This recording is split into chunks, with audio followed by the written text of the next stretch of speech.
That's number wang. That's number wang. That's number wang.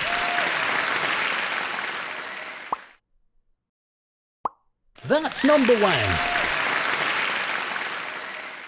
That's number wang.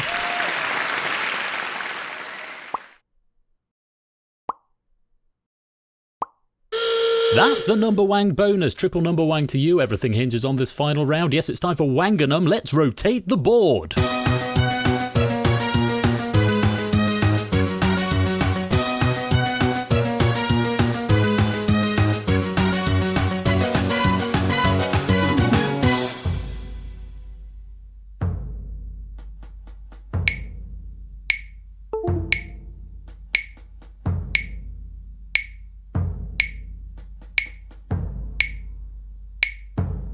That's Wanganum! Bad luck, most of you have been Wanganummed, but the one person who hasn't, you are today's number wang. That's all from Number Wang, but until tomorrow's edition, stay number wang, and remember out there, good number wang!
Good evening, and welcome to Game Night Originals on Saturday, the hot day of whatever month it is, 12th of June, I think, Saturday the 12th of June, and I'm starting, it's still only 8 o'clock on my phone right here, 8 o'clock starting on time, Pog.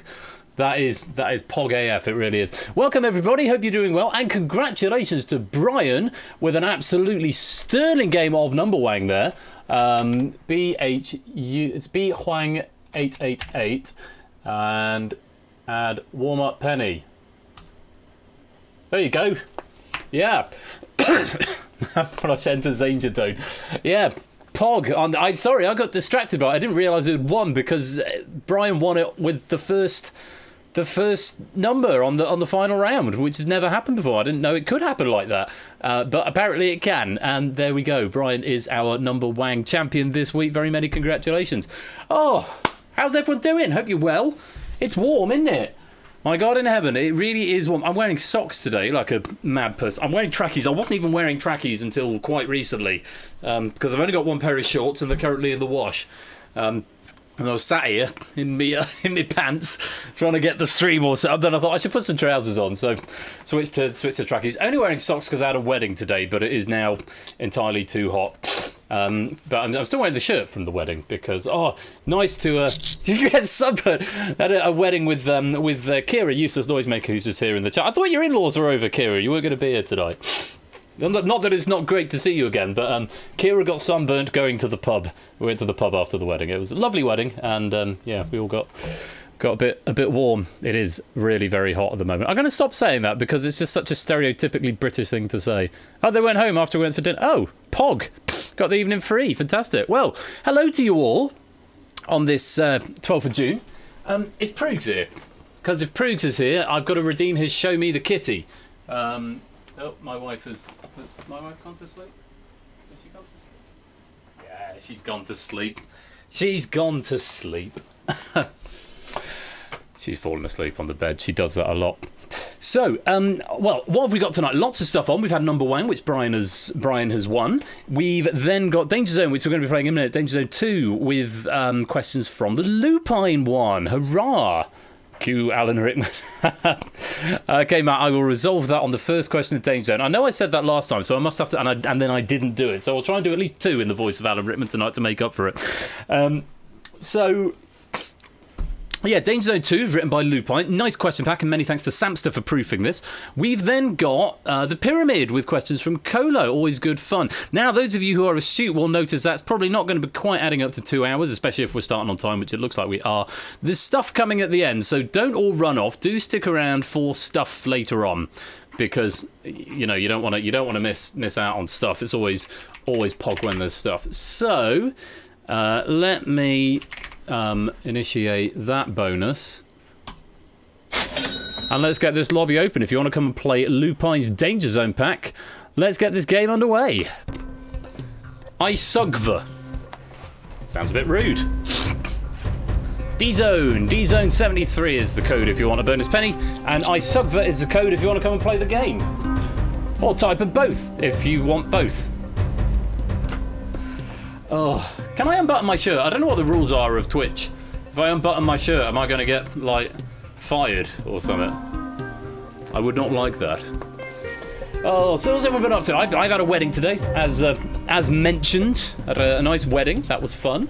Yeah, good to get back into doing gigs and whatnot again. And then I did lots of stuff this morning and then this afternoon. As long as you're in a hot tub, it's okay. Soon TM, maybe. Should host from a hot tub tonight. That's right. Yeah, everyone keeps suggesting this. There's another few other communities that I'm in that keep sort of suggesting let's do a hot tub thing, and I'm just going to turn that down because that's really very loud in my ears. I'm hoping that might be able to be a reality before too long. Maybe. Fingers crossed. We wrote 29 school reports and watched Wales play terribly in the football. That sounds like a very Saturday afternoon, DJ.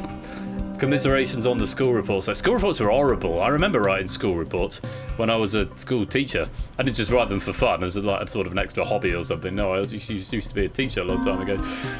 Yeah, that was not fun. I used to have competitions with myself to see how quickly I could write the next 100 because I taught everyone in the school up to, because when it was year 7, 8 and 9, because it was a new school, so there were like 1, 2, 3, 4, 5, 6 classes in Key Stage 3, and I taught every single one of them.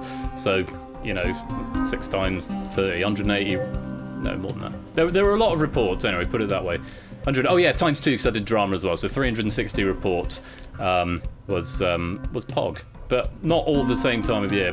Whose birthday is it? Whose birthday? I missed a birthday. Happy birthday to whoever's birthday. I should probably look in the server. There's a calendar in there, isn't there? He'll probably tell me if they're there. G. Eisens! It's G. Eisens' birthday. Many he's saying thanks score count. I probably could have worked that out. G. Eisens, many happy returns to you. The calendar says you're 36 today, so congratulations. I hope it's been a lovely day and you've got a bit of good weather and you've been able to get out and do some stuff. All right, I'm going to say hello to everyone because I haven't done that yet. How rude of me. Big Man Aaron, good evening. Innes, good evening. Jogging Chum, Topper 1. Brand new Halo Puzzle, Dan. Arden Fitz, It's Saltly. Score Count and Colo, good evening to you. Matt and G. Eisens, me, I'm here apparently. That's always good. Brian and Jay White and DJ and Stoshkar. Toot and Natter, Dogfish and Oni. Lingo and Jack. Adster and Ape. Poker and The Juice Man. Shapes and Ali. Law. Brig and Ash, good evening. Can't quiz, won't quiz, good evening. MPL Dart, Kira, Benz J, Energia, Clive, Serial Quizzer, Riff Raccoon, Maxio, Jers, Hodders, The Naked Grandma, good evening. Tyson, Kegler, Liswitz, and anyone else who is just hanging out in the stream, not wanting to chat. David Bodycombe as well, I see you sneaking in at the end there. Welcome to you all. It is absolutely fantastic to have you here. I hope you're having a wonderful weekend, and I'm looking forward to an evening of trivia. We have got Danger Zone 2, and I've got 36 players in the game at the moment. rules are very simple for Danger Zone. Multiple choice questions, A, B, C, or D. Get them right, you get some points. Get them wrong, you don't get points. Relatively straightforward. The faster you answer, the more points you get. You get points equal to the number of players that are in the lobby if you're the first to answer correctly, -1, and so on down the line. So the faster you answer, the more points you get. To help you out along the way, there are a couple of helps. You can nerf a question. That will give you a flat rate of half the number of players in the lobby. So at the moment, if you nerf the question 36 divided by 2, it would give you a flat rate of 18 points for a question. Use it and you can get rid of it. Get rid of a question that you don't know the answer to and get some points. Or if you're answering a bit late and you think everyone is going to know the answer, then you might want to play that anyway as a tactical nerf. But you've only got one for the whole game, and if you go out, you lose it when you go over to the boneyard on the right. You've also got a multiplier. The multiplier will double the points you get for any particular round. Again, you've only got one to use, but after you play it, double points for the round that you play it on. And again, that could be used to boost yourself to the top, because if you finish near the top, you get a little boost going into subsequent rounds, but your scores generally are reset at the end of each round. It's M to play your multiplier at the start of the round, N to play the nerf on any question. You get one of each. If you are in the danger zone at the end, this is the little area down here underneath the red line. If you are in that at the end of question number 5 of the round, you are eliminated from the game and go over to the boneyard. Though, of course, you can continue playing for glory and a boneyard penny. Over in the boneyard on the right-hand side, you may continue the game from there. But the long and short of it is you don't want to be in the danger zone. It counts against you every appearance you have in there, so stay out of the danger zone as much as possible. Answer quickly and correctly to get points, and that's all good. It's been a quiet day thus far, but it's gorgeous out, so thinking about heading to the lake for a bit for some shenanigans with family, friends, and a fire this evening. Oh, that does sound ace, G. Eisens. Bit of lake, what? Sitting by the lake or swimming in the lake? Either is good. You're US, aren't you? There was a lake in Slovenia I went to. I think Lake Bled. Oh, that was very nice. I should end the penny bonus at this point. 31 players have been given a penny, which is lovely. More pennies later on. Do stay tuned for that. Right, I'm going to lock it up. We've got 1, 2, 3, 4, 5, 6, 7, 8 players in the boneyard at the moment. I don't think that's a regular size. 8, 16, 24, 32. No, yes, it is. So, 8 people in the danger zone for every single round if I lock it now, which would leave us with a final of 6 gold, silver, and bronze going out to the players who finish in the top 3, and the pennies that go with them as well. I might lock it there. 38 players seems a goodly number. I think we should. I'll lock it up in 5, 4, 3, 2, 1. Let's lock it up. So, welcome to Danger Zone. The lobby has been locked and 38 players have entered the arena. The standard Danger Zone size is 8, and that won't be adapted. It will be 8 players per round. If there are any ties in the Danger Zone that mean that we'd have to have more than 8 players going out, then we've got some tiebreakers. I've just realised the washing machine's on. I should go and amend this immediately. Stop the washing machine, otherwise I'll be shouting over it. Yeah, it's going to start going off a bit later on. I just heard it. I thought, well, let's get that now. Let's get that out of the way now.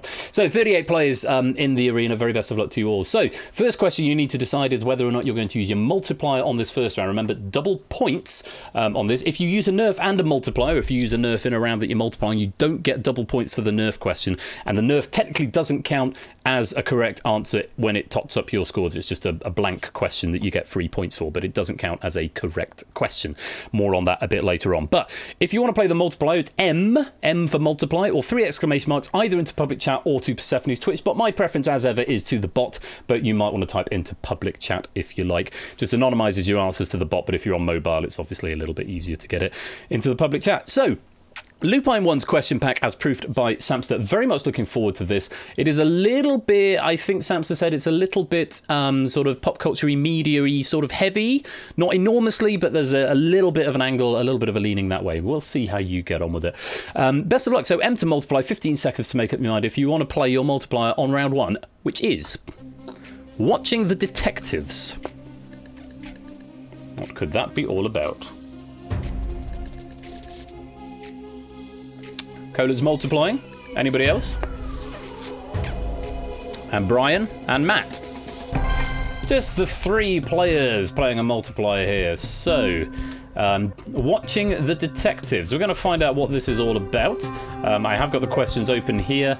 It's mainly citations rather than factoids on this one, so we'll probably just race through the questions. It's gone loud again now. I need to turn it down. Back to 10 we go. Right. Best of luck to you all. A, B, C, or D. Whisper to the bot or into public chat is all you need. Or N if you want to nerf the question. Faster you answer, the more points you get. Good luck to all 38 of you. Round 1 is watching the detectives. Let's play Danger Zone.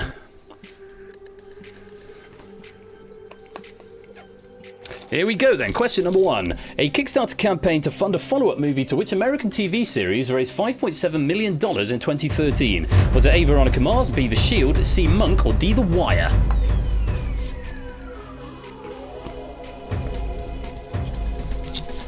And the birthday boy's just out of time there. Unfortunately, G. Eisen's not getting an answer in, but not everyone was right by any stretch. Who was fastest? Brig in with the early correct answer. Well played, Brig. First in there. Second was Listwitz. Toot was third. Natter was fourth. Brand New Halo was fifth. A couple of nerfs being played there. Deduce Man and Cola using up those nerfs early on, getting themselves 19 points. Flat rate of 19 points. Worth doing, getting as many points as you can for that nerf. It's obviously worth the most in the first round when there were the most number of players. Correct answer, for what it's worth, was A, Veronica Mars. And we can see that's a great big Danger Zone size at the moment, but don't worry, it will be resolved before the end one way or another. On we go then, question number 2. We're only going to lose 8 people in this round. At the moment we've got more than that, but let's go on to question number 2, see if that can break the ties a little more. Here it is.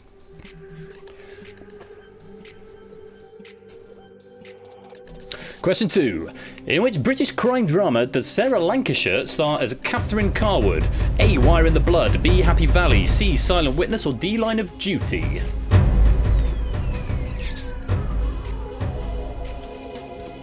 Puzzle Eden?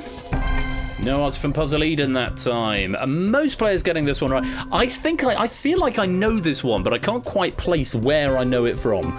I know it's somewhere in the back of my mind. It feels slightly familiar. I'll find out in a minute. Who was faster there? Mr. The Clive was fastest there, getting the answer in first. Big Man Aaron was second. Natter was third. Brand New Halo fourth. And DJ was fifth. Tyson Bain and Tunatin choosing to nerf that question, getting the flat rate of 19 points. A few other players were correct, getting the correct answer, which was B, Happy Valley. Turns out I did not know that. I have not heard of that show. I would probably have gone for Wire in the Blood. I watched an episode of that when I was a bit younger. It was okay. It was not awful. 1, 2, 3, 4, 5, 6, 7, 8, 9, 10. We still need to get 2 more people out of that Danger Zone before we have a de facto Danger Zone size. Natter currently in the lead with 71. Brand New Halo in second with 69. Nice. Brig and Matt tying, and Toot rather. 3 people tying up in third. A 3-way in third. Brig, Matt, and Toot, 66 points apiece. Not bad at all. Let's go on to question number 3. Take a look at this. Early days yet, Oni. Early days, don't you worry. Question 3. Who was the host of the BBC game show Armchair Detectives? Richard Osman, Nick Knowles, Josie Lawrence, or Susan Calman?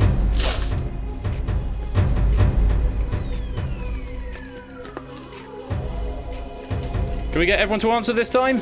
No, Puzzle Dan missing out again. Again, most people getting the correct answer, and lovely to see lots of green down there in the Danger Zone, and Oni will be happy. 37, I think that means he was second fastest. He was indeed. Who beat him? Clive. Clive the first to get an answer in there, and correctly. Oni was second. Big Man Aaron was third. We Like Shapes was fourth, and now cut that out was fifth. Couple more nerfs being played there. DJ, Jogging Chum, G. Eisens, and Dogfish all playing a nerf on that, getting that flat rate of 19. Using the nerfs up nice and early, getting as many points as possible. Correct answer, for what it's worth, was Susan Calman. Susan Calman hosted Armchair Detectives. You wait for that one to come up. Clive anticipating the questions before we've even got it. She is. She's very diddy as Susan Calman. She's like Sandy Toxic. She's about 4'9". Could stand on my desk. It's about the same size as a champagne flute. Cola now the lead with 107. Natter's in second with 104. Toot moves to third with 100, or de facto third rather than tied third. Down in the Danger Zone, we've got a tie still. Only 9 players. We need 8 in there for an elimination. Maxio and Riff both in the Danger Zone. Dogfish, G. Eisens, Deduce Man on 19. Maxio and Riff on 20. Kira, Brian, Topper, and Energia still yet to score in this round. There are 2 questions to go. You must get out of the Danger Zone before the end, or it will be off to the boneyard for you. Fingers on buzzers, everyone. Here comes question number 4. You resetted your internet. Reset. Hopefully it'll come back in now. We will see, Puzzle Dan. Question 4. On which Channel Island was Bergerac set? Guernsey, Alderney, Sark, or Jersey?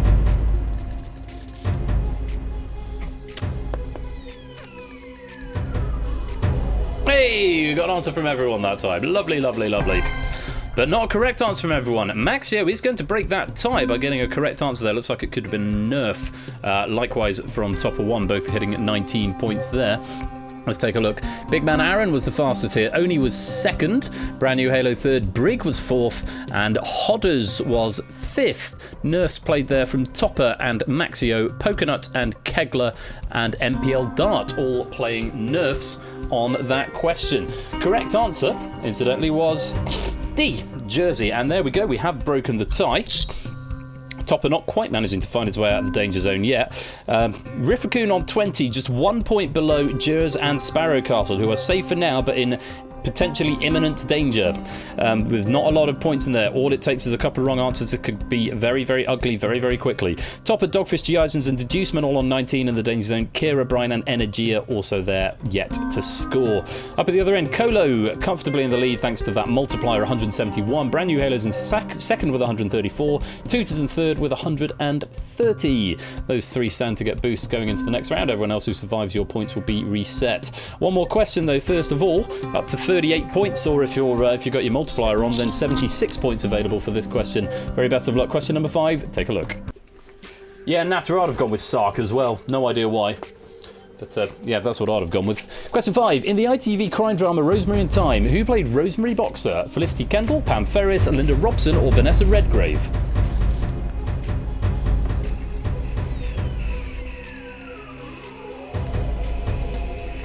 There's answers from everyone. Ooh, look at this. Jers was right, Topper was right, but Riff and Sparrow and Jay White were wrong. What could this mean? And Kira getting that right as well, 28 points. That could be enough to send Kira clear, or it could have some ties. Very, very interesting. Let's have a look. Who was fastest here? Ali Law times Infinity was fastest. Topper 1 was second there. Puzzle Dan getting in third, Toot getting fourth, and Liswitz getting fifth. No Nerfs being played on that question, interestingly.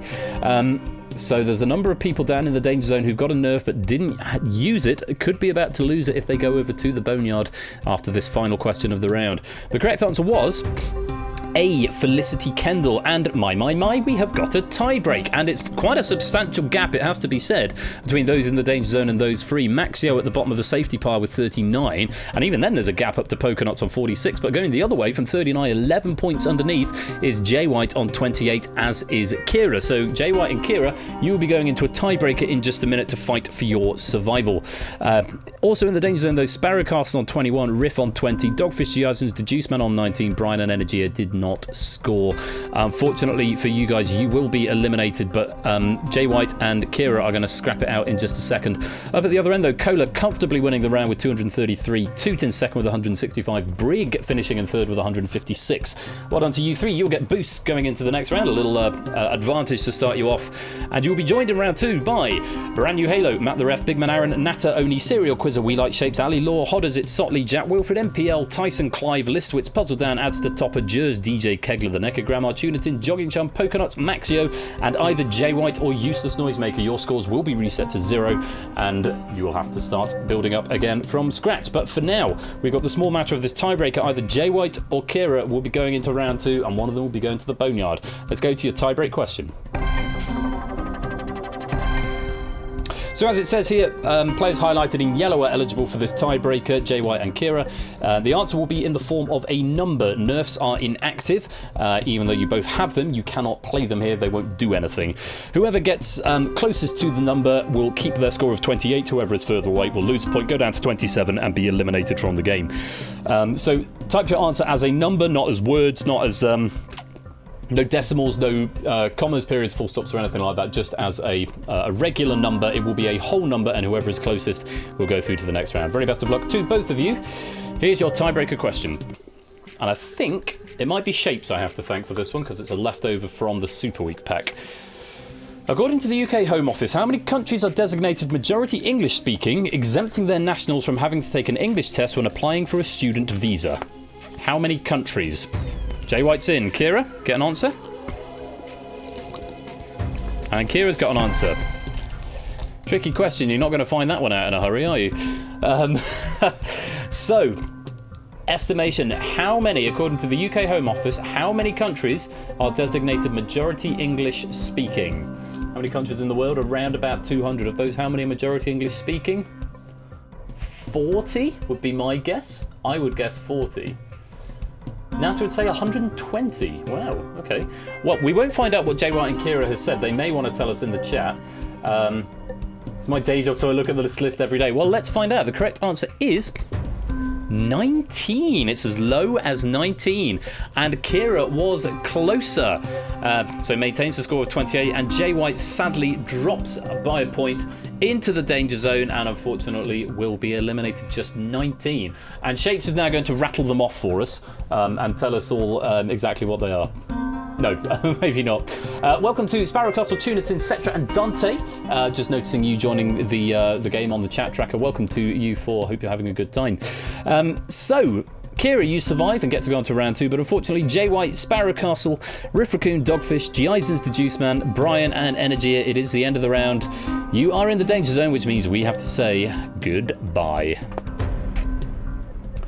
Off they go over to the Boneyard, but of course, do continue answering questions over there. There could be a penny in it at the end of the game if you are king or queen of the Boneyard. Whew, there we go. Through round 1, 30 players remain. Cola at the top, Toot in second, Brig in third. Those three will get boosts, coming right down to Kira. Everyone from 4th down to 30th, your points will reset to 0. You now have to make a decision if you're going to play a multiplier on this round. Remember, double points, but it won't double your nerf. Double points for every correct answer that you give in this round 2. If you'd like to play it on the next category, the category is the surname game. N or 3 exclamation marks if you would like to multiply. What are you going to do? DJ is multiplying. Anybody else? Naked Grandma's going to multiply. Pokenuts is going to multiply. NPL Dart is going to multiply. And it's just the 4 players multiplying on this round, going to get a bit of an advantage in points if they can find some right answers. Cola starting on 15, Toot on 10, Brig on 7. Everyone else resets to 0. The danger zone size is once again 8. Round 2 is the surname game. The very best of luck to you all, whether in active play or in the Boneyard. Let's play Danger Zone. 00 is indeed still 0 Pokenuts. That's the catch with this game. But it can help if you think you're going to have a weak round. It might give you a boost if you can only get 1. Question number 1. Which of these Rices lent his name to a dog football video game for Wii alongside his dog Nitus? Ray Rice, Jerry Rice, Tim Rice or Declan Rice?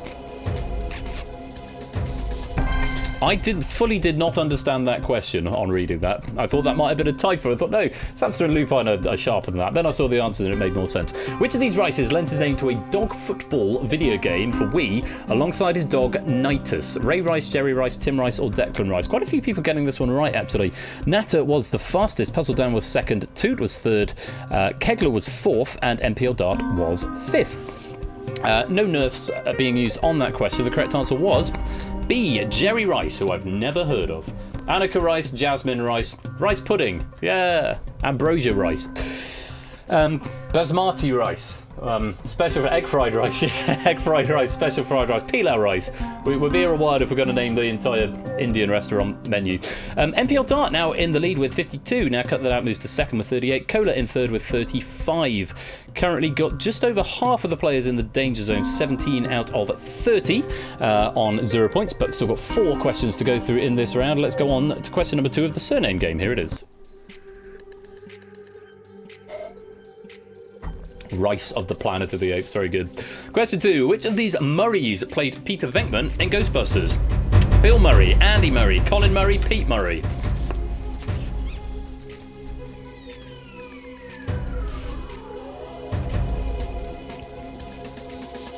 To this day, I have never seen Ghostbusters, but I think it's Bill Murray.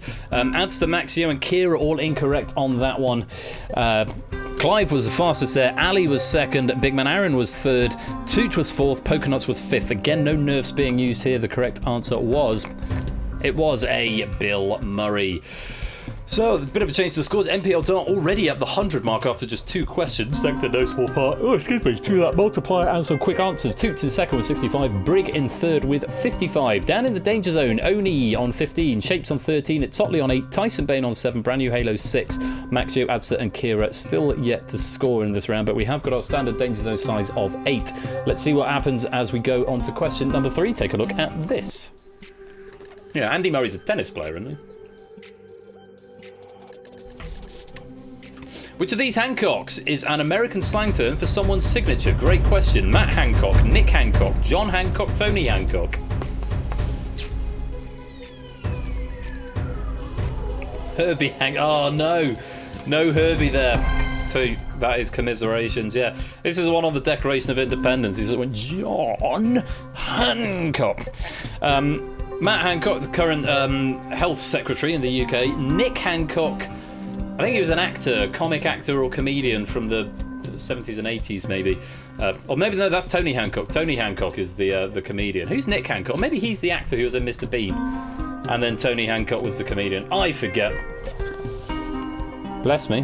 Hosted Duel. Ah, right, there we go. Yes, that is the one I'm thinking of. He's in Mr. Bean, Nick Hancock. And then Tony Hancock's the comedian. The one on the Declaration of Independence that most of us seem to know there, I think was John Hancock, who was fastest. Clive a Legend, followed by Toot, followed by Brand New Halo, followed by Listwitz, followed by Big Man Aaron. Puzzle Dan using the nerf on that one. Nata, Ali, Oni and Maxio missing out. The correct answer was indeed C. John Hancock. We have got a tie at the top of the danger zone between Sotley and Jack Wilfred, but it is not a tie-breaking tie. There are still 8 players in the danger zone. Brand New Halo just a couple of points ahead on 34. Serial Quizzer 35, Shapes 36, Jogging Chum and Matt both 38. So it's still all very tight around there. It's Sotley and Jack 32, Ali Law 29, Tyson 23, Oni 15, adds to 14, Kira on 6, Maxio yet to score. So it's still quite tight around that danger zone line. Could go any number of ways, especially with 2 questions to go. Up at the other end, NPL Dart still out in front with 138, Pokernuts in second with 102, Toot in third with 94. Let's go on to question number 4. Take a look at this. Hancock's half hour. That sounds familiar. Question 4. Which of these whites ably assists Pat Sajak on US game show Wheel of Fortune? Betty White, Faye White, Meg White, Vanna White. Welcome Zeus to the stream. I see your name creeping up in the chat tracker there. Welcome to you. Hope you're well, my friend. Most was getting this. Serial Quizzer Ali Law and Matt the Ref missing out. Who was fastest? Big Man Aaron. Clive was second. Toot was third. Jack Wilfred was fourth. Listwitz was fifth. And Kira using a nerf on this question for a flat rate of 15. Let's have a look. The correct answer was Vanna White. Did not know that. Nice job. Boy, can I... Nice job. Say Jack. Nice job. What's a nice job? Is this an in-joke? Okay, I won't worry. Thank you, Clive. I won't worry about it. I'm staring at the chat, hoping that the words will start to mean something different. NPL Dart up at the top with 174. Pokernuts second, 142. Toot in third with 122. Seems like a fairly consistent 1, 2, 3 at the moment, though DJ and Nicogramma have still got multipliers active. Could do a bit of a switcheroo at the end with 60 points potentially available. Down in the danger zone. Still not much of a gap. Brand New Halo, it's Sotley on 51, Jogging Chum on 48, all currently safe. Tyson Bain on 44, 4 points behind Jogging Chum, but currently in the danger zone. Oni 39, Matt 38, adds to 36, Serial Quizzer 35, still all very, very tight. Most of these players have still got nerfs left as well. 15 points, remember, on this round if you play a nerf right here. Ali Law 29, Kira 21, Maxio 5. Kira got away with a tiebreak last time. Can she do it again or even escape cleanly? We will find out. One more question. Question number 5 in the surname game. Take a look at this.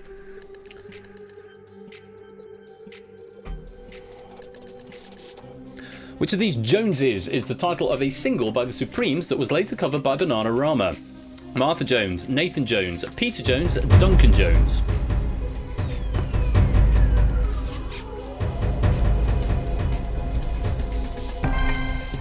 Tyson, Oni, Ali, Kira and Maxio all in the danger zone and getting it wrong, which means their fate is now sealed. But 3 players getting it right could potentially be moving up and out of the danger zone, especially given Jogging Chum, Tuna Tin and Kegler Coach all got it wrong. That's where the interest is going to be here. Kegler, Tuna, Jogging Chum, Matt, Adster and Serial Quizzer. We're going to find out who has survived and who has not, and if we've got any tiebreakers. Who was fastest here? Brig was the fastest in. Adster was second. Shapes was third. Hodders fourth. And Toot was fifth. Number of Nurse being played here. Jack and Natter. Brand New Halo and It's Sotley. Matt and Serial Quizzer. Certainly the last two playing the tactical safe nerf there. Possibly Brand New Halo and It's Sotley as well. Let's take a look what it's done to the scores. The correct answer was B, Nathan Jones. And we have indeed got our second tiebreak of the game. Let's look at the top first of all. MPL Dart finishing on 174. Toot in second, 148. Pokernuts finishing in third with 142. Very well done to you three. You will get a boost going into round number three, I beg your pardon, in a few minutes' time. And you'll be joined in round 3 by DJ, Brig, Necker Grandma, Liswitz, Hodders, Cola, Clive, Shapes, Puzzle Dam, Big Man Aaron, Jack Wilfred, Natter, It's Sotley, Brand New Halo, Adster, Jers, Top 1 and Kegler, whose scores will all reset to 0. You'll also be joined by either Matt or Tunatin, both on 53, both currently in the danger zone. We need to break that tie. Same rules as before, Matt and Tunatin. Let's have a tiebreaker question. As before, nerfs are inactive, though of course you don't have a nerf. And as before, the answer to the question will be a number. You need to give me a whole number, no commas, decimal places, full stop spaces or anything like that. Whoever gets closer to the number will preserve their score of 53. Whoever is further away will lose a point, drop into the danger zone and be eliminated from the game. 15 seconds to get your answer in. Very best of luck to both of you, and thanks again to We Like Shapes for this tiebreaker question. Here we go. Matt and Tunatin, fingers on buzzers. Here's your tiebreaker question. How many goals were scored in total during the 2019 FIFA Women's World Cup? Matt's in very quickly. Tunatin not far behind. This is very much Matt's wheelhouse. This is absolutely, in fact, there could not be a question that is more in Matt's wheelhouse. Unless it was something like, and add on the number of pole positions Lewis Hamilton had last year, or something. Something home team advantage. I don't pick the order of the tiebreaker questions. They come out in the order they're picked, and I certainly can't predict who's going to be in a tiebreaker when. Let's find out how many goals were scored in total during the 2019 FIFA Women's World Cup. The correct answer was 146. Matt the ref was closer. I don't know if you got that bang on, Matt, but you were certainly closer than Tunatin there. But yeah, Tunatin, that's a bit of a crappy draw you've had there, unfortunately, isn't it? Figuring out a women's FIFA World Cup question up against the person who literally referees women's football. So what I'm asking Matt is age. I don't think he could have asked for a better question. I completely agree with you there, it's Ollie. I just legit got eliminated and didn't have to get humbled against the Matt. Yeah, Matt with supreme knowledge. We don't know exactly what Matt said, but he was certainly closest. So it does mean Tunatin is going to be joining Serial Quizzer, Jogging Chum, Tyson Bain, Oni, Ali Law, Kira and Maxio. At the bottom of the table, oh, a noise. It's the wrong noise. We're playing that on Tuesday. Matt gifting the tier 1 sub there to Tunatin. Thank you very much for your generosity, Matt. And Tunatin, welcome to the fam. Enjoy ad-free viewing for the next month. So Tunatin, Serial Quizzer, Jogging Chum, Tyson, Oni, Ali Law, Kira, Maxio. It is the end of the round. You are in the danger zone, which means we have to say goodbye. And over the go to the Boneyard. Serial Quizzer, though, currently leading the Boneyard with 7 points. Riff Raccoon, Oni, Tyson, Tunatin, all on 5. Let's go back to our focus game. We're down to 22 players. We'll lose another 8 at the end of this one. Let's just take a look at Danger Zone appearances so far, and questions correct. Brig is on an absolute barnstormer here, a barn burner. He's got 10 out of 10. Az has now cut that out. Neither have been in the danger zone yet. Absolutely phenomenal effort from both players there. Cola having a great game as well. 9 questions out of 10. No appearances in the danger zone either. Let's take a look at the other end. Players who survived without very many. Pokernuts and DJ, only 4 out of 10 so far. Likewise, Matt the ref, 4 out of 10. And 4 danger zone appearances as well with Matt, equalled only by Topple 1. And It's Sotley, also been in the danger zone 4 times. Those points will work against you a little bit later on, but for now, just gives you an idea of how you're getting on. We're going to go on to round number 3. Quite a few of you have still got your multipliers left. If you've got a little orange diamond by your name, that's an opportunity for me to say lozenge. possibly. If you've got an orange diamond by your name, it means your multiplier is still active. M or 3 exclamation marks into the chat or to the bot. And that will activate your multiplier and give you double points for the round. 22 of you remain, which means a nerf is now worth 11, and the maximum potential score with the multiplier is 44. Best of luck. Decide what you want to do. Round number 3 is trains and boats and planes.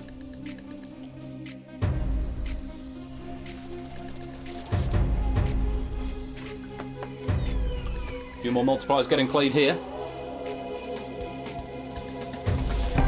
6 multipliers in total. I heard a last one coming at the end there. Brig and Hodders, Puzzle Dan and Brand New Halo, Jers and Kegler Coach all initiating their multipliers here as we go into round 3. Remember, you can't use your multipliers or your nerfs in round 5. Round 5 is very different. You can't use multipliers or nerfs there, so you have to use them. If you haven't used it yet, you've got to use it in the next round, or you run the risk of losing it.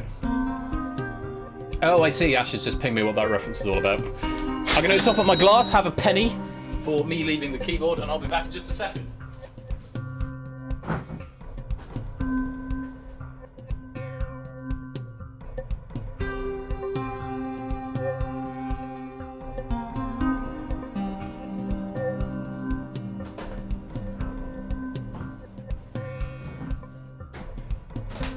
Alright, come back and everyone's gone. Wait, don't go. DangerZone 34 and 5, 4, 3, 2, 1. There we go. 36 players getting a penny at that time. Proogs has arrived. Proogs, I saw your name on the chat tracker. Are you here, Proogs? If you are, I will cash in your penny. And I'm going to do my Alan Rickmans on this round. Everyone's gone to the rapture. Proogs, are you here? Because if you are, I will show you the kitty. With the... Hello, Proogs. Right, you cashed in a show me the kitty. So I'm going to show you... Whoops. The kitty. Wait there. I think she's here. It turns out she is not here. She has gone out again. Very sorry, Proogs. I thought she was on my chest of drawers. It turns out she's not. She's sneakier than that. I'm going to see if she's like snuck off into the tumble dryer or something. I think they're probably out sunning themselves somewhere, as cats are wont to do. Apologies for getting your hopes up there, Proogs. I won't cash it in until such a time as that has been sorted. For now, though, I'm going to drop into Alan Rickman voice. I'm going to do at least 2 questions in the voice of Alan Rickman. Trains and boats and planes is the name of round 3. Turn to round 3. I remark that as complete. So, if you're all ready, round 3, trains and boats and planes.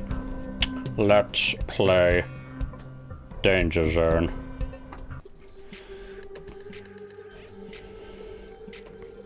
Question 1. James Cameron's Titanic was nominated for 14 Oscars.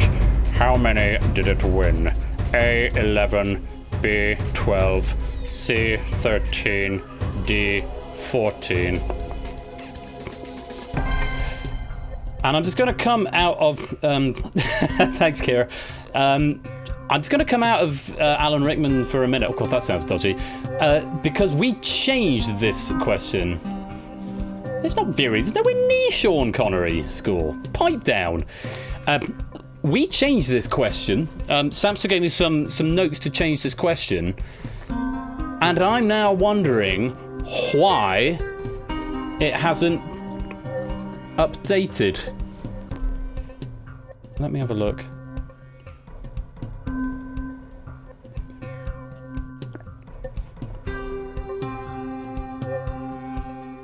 I mean, the question was fine. There was nothing wrong with the question, but we changed it to something slightly different. So, apologies for that. It means we get to use that other question to do with Titanic's Oscars another time. But yeah,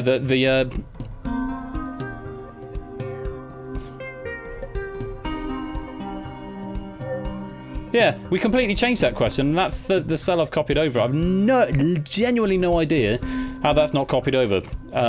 Fortunately, this was a pack that didn't require much pruning or trimming, as it happened, so hopefully there won't be shouldn't be a problem. Shouldn't be a problem for the rest of the game. But there we go. An open badge has set a bad precedent. Okay, sorry, I just got distracted from it. It's not a problem. It's not a problem with the pack, because the pack was very, very solid anyway. That was just the one question I was aware of that we slightly altered. Let's take a look. Who was fastest there? Clive of Legend, followed by Pokernuts. Topper 1 was 3rd. Hodders was 4th. Natter was 5th. And Toot using a nerf on that question. A few other players getting it right. The correct answer was A11. 11, yes, it won 11 Oscars. I'm going to say it again. 1, 2, 3, 4, 5, 6, 7, 8, 9 players in the danger zone. So there was a one-way tie, or a two-way tie. One person too many in the danger zone. That's what I'm getting at. And look at this. It is Puzzle Dan and Briggs' first time in the danger zone. A few players still yet to go in there. MPL, Cola, Liswitz, Natter, Toot, still yet to go in the danger zone, but a couple of people in there for the first time. But don't worry, still early days in this round. On we go. Question number 2. I'll go back to Alan Rickman and we'll read question number 2. Question 2. In which US city would you find a train station named after Joe Biden? Wilmington, Delaware, Utica, New York, Detroit, Michigan, Cleveland, Ohio. There we go. Paid in full. I've done 2 now. From the last one as well.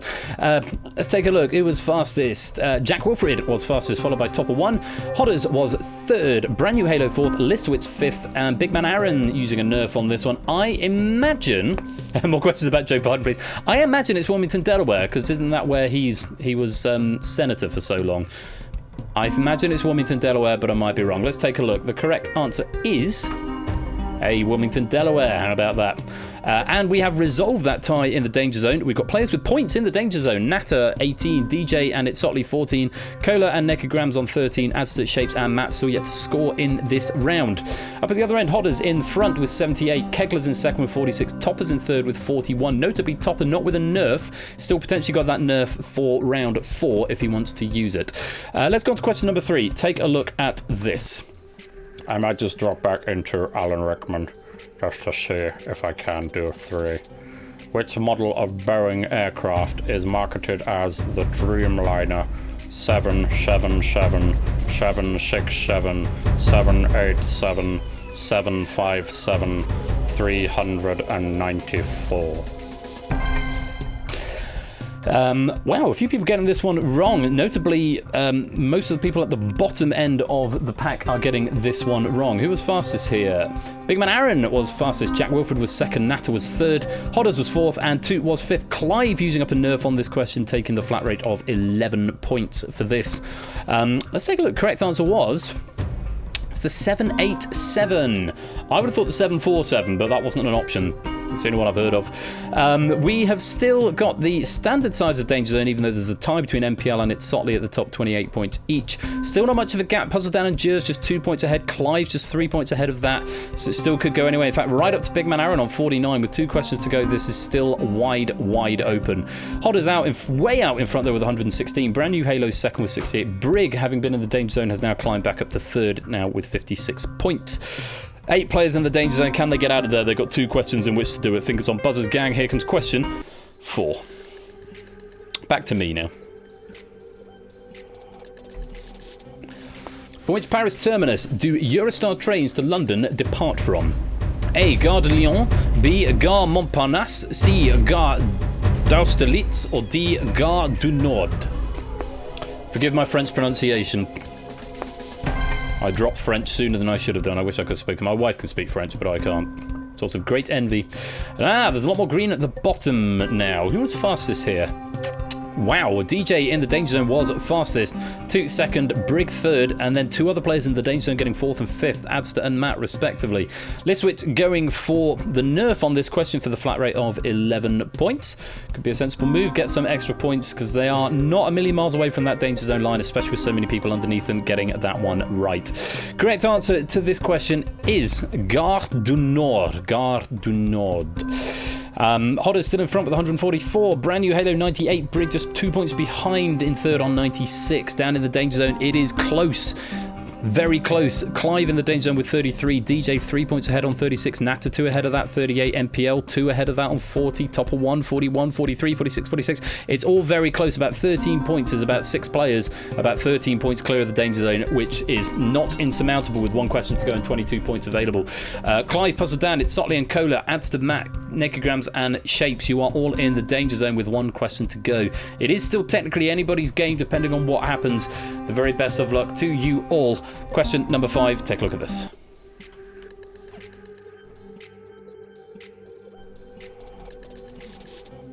Which group had a UK number 4 hit in 1978 with Airport? The Steve Miller Band, The Motors, Electric Light Orchestra or Smokey?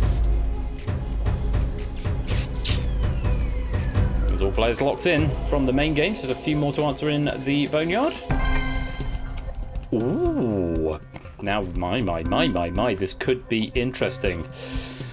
We have got not many players getting that one right. Only 6, in fact 5 plus 1 nerf. Hodders was fastest. MPL Dart was second. Shapes was third. Cola was fourth. Kegler Coach was fifth. And Adster chose to nerf. Don't know if that is going to be enough for Adster. It might be. It might not. With Colo getting it right as well. Well, and Shapes as well getting it right quite quickly. This could be really, really interesting finish. For reasons that I can't explain, I would probably have gone for the Steve Miller Band there. And I'd have been wrong. It was B, The Motors. We haven't got a tie. First round where we've not got a tie in the danger zone, we have got a resolution. That nerf, I think, was DJ who used the nerf at the end, not quite doing enough to get clear. Likewise, Shapes up 20 points at the end, not quite doing enough to get out of the danger zone. Natter has managed to cling on, just 2 points clear of DJ on 38, and Topper just 3 ahead of that. It has to be said, it is all very, very tight down at the bottom. I might be thinking of Jet Airliner. That's quite possible, Geozans. Quite possible. Hodders finishing the round at the top with 188. Brand New Halo second with 98. And Brig in third with 96. You will get boosts for first, second, and third going into the next round. Very many congratulations. We will see you there. And you'll be joined by Kegler Coach now. Cut that out. Big Man Aaron, MPL Dart, Jack Wilfred, Jers, Listwitz, Poconuts, Colo, Topper, and Natter. Very, very well done. Your scores will reset to 0. And we will see you in round 4. However, unfortunately for DJ, Clive a Legend, We Like Shapes, Puzzle Dan, Adster, It's Sotley, Matt the Ref, and the Naked Grandma.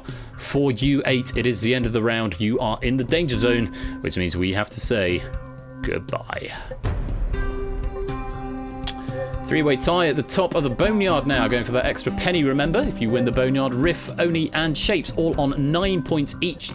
Tyson, John, Chum, and It's Sotley all on 8, so it's still wide open at anybody's game. Let's take a look at some deeper statistics at this point. After 15 questions, Brigand 2 still leading the pack, though no longer with a clean sheet. And Hodders as well, I beg your pardon, all with 13, though the leader at the moment is now cut that out with 13 and no danger zones. Brig 13 and 1, Hodders 13 for 2. I should read these as cricket scores, I really should. Yeah, the Boneyard Hierarchy is back. Down at the other end, still in the active gameplay, we've got 2 players who've got 4 danger zone appearances, Jack Wilfred and Topper 1, who are still going strong. Topper getting 7 out of 15, but 4 danger zone appearances, but is hanging on. And in this game, that's all you need to do. You need to survive, and then you can shine at the end. For now, we are going to go on to round number 4. There are, I beg your pardon, I was looking at the nerfs. 1, 2, 3, 4, 5, 6 players with multipliers left. And historically, using the multiplier in the last round can be a strong tactic to get those points and get you through, but it is not a guarantee. Of course, we have seen people go on to do the Panda, which is where people complete the game, win the game without using their multiplier. We know that can be done. There are 6 players with multipliers available to use if they want. They must use them now. Likewise, the players with nerfs, use them in this round or you will lose them. Nerfs are now worth 7 points in this round. Maximum with a multiplier will be 28 points per question. Good luck.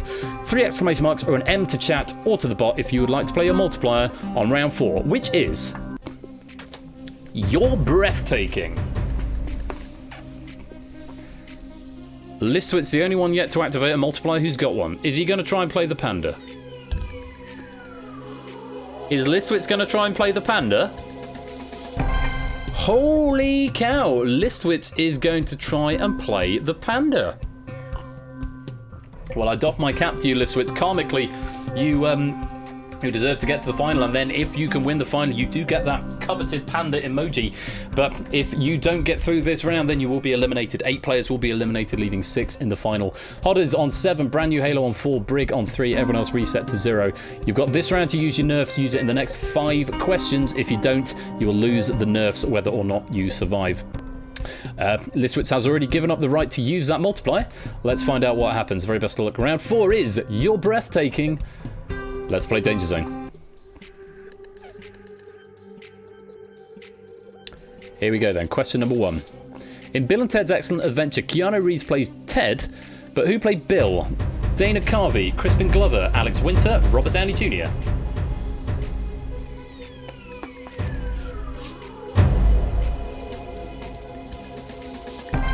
Another film I've not seen but probably should have done. Plenty of green in the main game. Brig was fastest, MPL was second, Toot was third, Topper was fourth, and Jack Wilfred was fifth. A few other people getting it right. Correct answer was C, Alex Winter. I wouldn't have known that. We've got a standard Danger Zone size because we've got enough players with points. Toot in the lead with 24, Topper with 22, Jack with 20, Brig 17, Hodders 15, MPL with 13. Listwitz, Big Man Aaron, and Natter in the Danger Zone. I picked those out because Big Man Aaron and Natter have got multipliers on, so you need to be aware of them in the Danger Zone, and Listwitz because he could have played his multiplier but didn't. Let's go on. Question number 2. Take a look at this. Wrong finger. Bad luck, Listwitz. Try again on this one. Number 2. What was the name of the character Keanu Reeves played in The Matrix? A. Geo, B. Leo, C. Frio, D. Neo.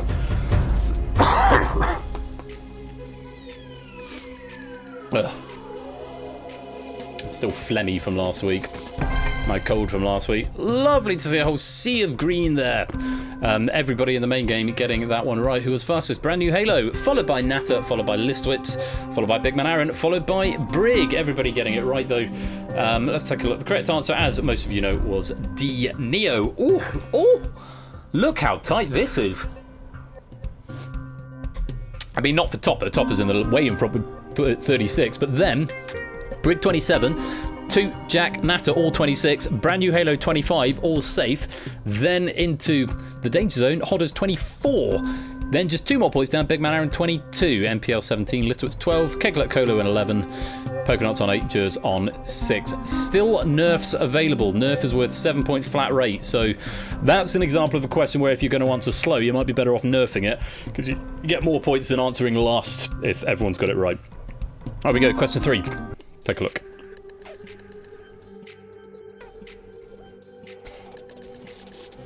The Zach Keanu meme originated from a photo of Keanu Reeves sitting on a bench in which city?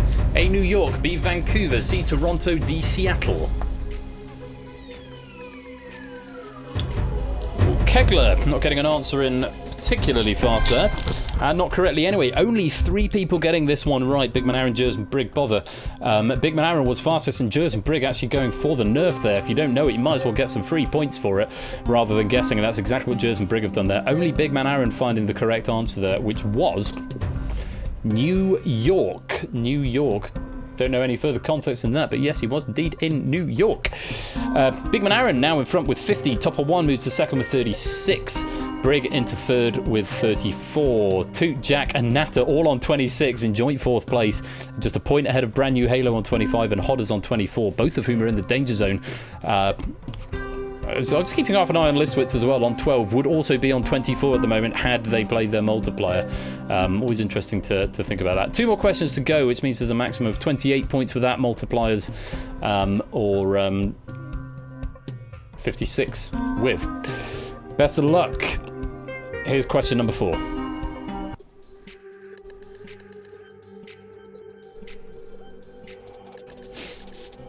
In which Toy Story film does Keanu Reeves voice the Canadian toy stuntman Duke Kaboom? Toy Story 4, Toy Story, Toy Story 2, Toy Story 3.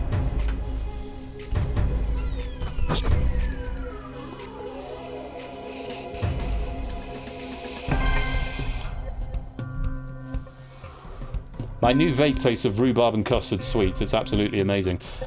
This one I would have said Toy Story 4 because it's the only one I haven't seen, and I don't remember Keanu Reeves being in a Toy Story film for what it's worth. Jers was first there, Toot was second, Jack was third, Hodders fourth, and Big Man Aaron was fifth. A few other people getting it right there. Hodders has still got a nerf available for a flat rate of 7. There's no bonus for not using your nerf. At the moment, Listwit's the only one who have not played the multiplier. The correct answer here was Toy Story 4. Absolutely. So, look how close this is. Brand new Halo, Brig, Hodders, and Topper. Mass arm wrestle between you four at the moment. There is a point between each of you, and those 4 players do indeed straddle the danger zone line. Big Man Aaron way out in front with 70, Toots in second with 52, Jack's in third with 50. You must be above that danger zone line at the end of this round, this question rather, in order to get to the final. Some quick maths then. With 14 points available, it is impossible for Colo down to get out of this round, to escape the danger zone.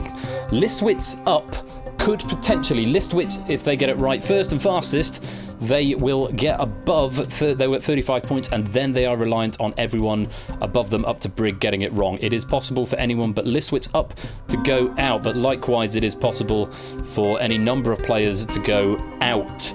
I wish you luck with this. Question number 5, here it is.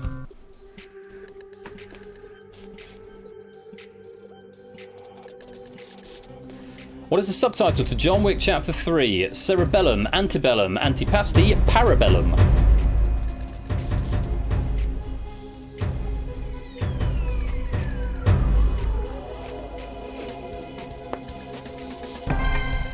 One, two, three, four, 5 players getting this one right. This could be very interesting, but I think the bottom 3 were already out and the other 2 are already above the danger zone line, so I think that could be it. The scores as you are who's going through. I would have said probably Parabellum. Cerebellum's in the brain, Antebellum's a singer, Antipasti means a starter in an Italian restaurant, I think.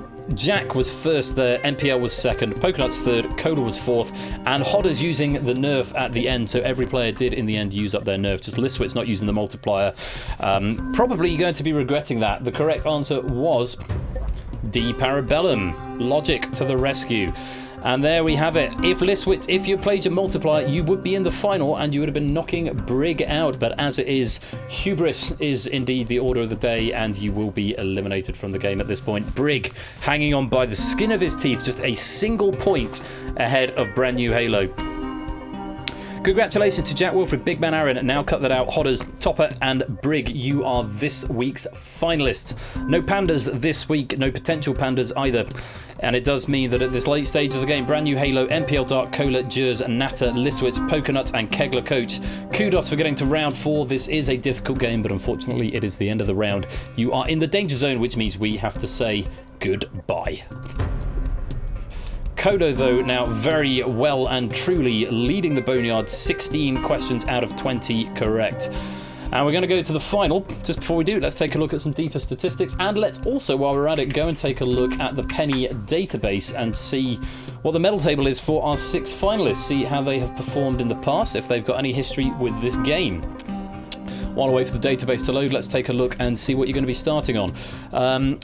Most prolific question answerers, Toot and Hodders, 16 out of 20. Though Hodders, with those 4 danger zone appearances, is going to have that reduction down to 12. Toot is going to start on a full 16 here. Brig starting with 1 danger zone appearance and 15 out of 20 going to start on 14. Everybody else with 4 danger zone appearances, that is going to be very damaging. So Jack Wilfred is going to start on 11. Big Man Aaron on... Jack Wilfred is going to start on 9. Big Man Aaron is going to start on 8. Toot is going to start on 16. Hodders is going to start on 12. Topper is going to start on 5. And Brig is going to start on 14. It is still anyone's game, and we have seen stranger things happen in the past, but those are your starting scores. Let's just take a quick look down at each of these players in turn. Jack Wilfred. In fact, it's going to be easier just to look up your names in the other one. Jack Wilfred, first of all, has won Danger Zone Silver and Danger Zone Bronze in the past, never won the Gold. Big Man Aaron, let's take a look at you, has won a Danger Zone Bronze but never a Gold or Silver. Now cut that out. whose medal cabinet we know is generally quite full. Let's see how he gets on with a Danger Zone. Once again, 2 silvers and 1 bronze, but Toot has never won the gold medal for Danger Zone. We'll be looking to add that to his cabinet, one of a few he doesn't have. Hodders next. Hodders, where are you, Hodders? There you are. First player of the final 6 not to feature on the Danger Zone medal table, so we'll be looking to add Hodders' first Danger Zone medal to the board. Let's take a look at Topper 1 while we're here, Topper 1 Gaming. No medals to speak of for Topper 1, so this could be a first medal as well as a first Danger Zone medal here for Topper 1. And Brig Bother, where is Brig? There you are. No Danger Zone medal. A couple of medals on the board for Brig, but nothing in Danger Zone. So for the top 3, no one has won Danger Zone before. It's interesting to note. Nobody has won the gold. The top 3 have won either silver or bronze. The bottom 3 have not. So we are going to have a brand new Danger Zone champion tonight, which is always very exciting. But could we have a first-time medalist, a first-time Danger Zone medalist, or is Toot going to complete his Danger Zone collection? Jack Wilfred would also be looking to complete his Danger Zone collection as well. Let's go to the final round and find out. Final round, as ever, is general knowledge. 5 general knowledge questions on a variety of subjects, A, B, C, or D, as before. How it works here: no nerfs, no multipliers. We don't need that anymore, we need that one. Points you've got now are the total number of questions you've got correct up to this point, minus the number of times you've appeared in the Danger Zone. There's a maximum of 6 points per question if you are the first to answer correctly, and whoever has got the most points at the end of this round is the winner. Advantage, well and truly, we've now cut that out, but we've seen stranger things happen. Topper on 5 with the most work to do could go on to see a victory. The very best of luck to all 6 of you, and of course if you're playing in the Boneyard for that Boneyard penny as well. Round 5 is general knowledge. Let's play Danger Zone.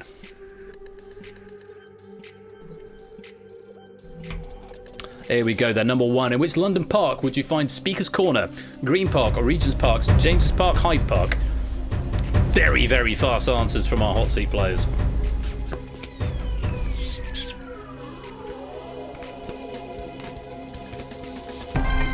Not all of them right though. Brig and Topper missing out on that one. Toot was fastest, Big Man Aaron second, Hodders was third, and Jack Wilfred was fourth. Correct answer was D, Hyde Park. Toot continuing to press that advantage. Brig now slipping to third. Hodders jumps up to second with 16. Toot is now a clear, full answer ahead of second place. 6 points clear of Hodders in second. A lot of work to do for our other players. Let's go on to question number 2.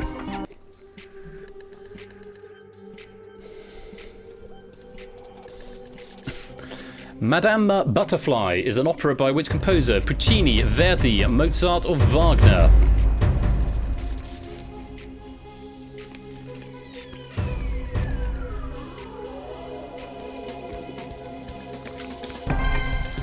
Big Man Aaron and Topper missing out on this one. Who was fastest? Brig was fastest, Toot was second, Jack was third, Hodders was fourth. This one's in my wheelhouse, this one.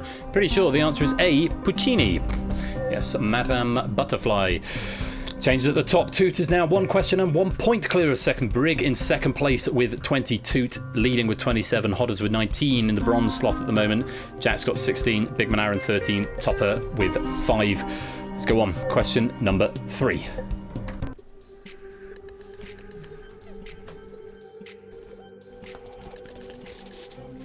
Lackland was a nickname for which king of England? Henry I, John, Richard I or Edward I?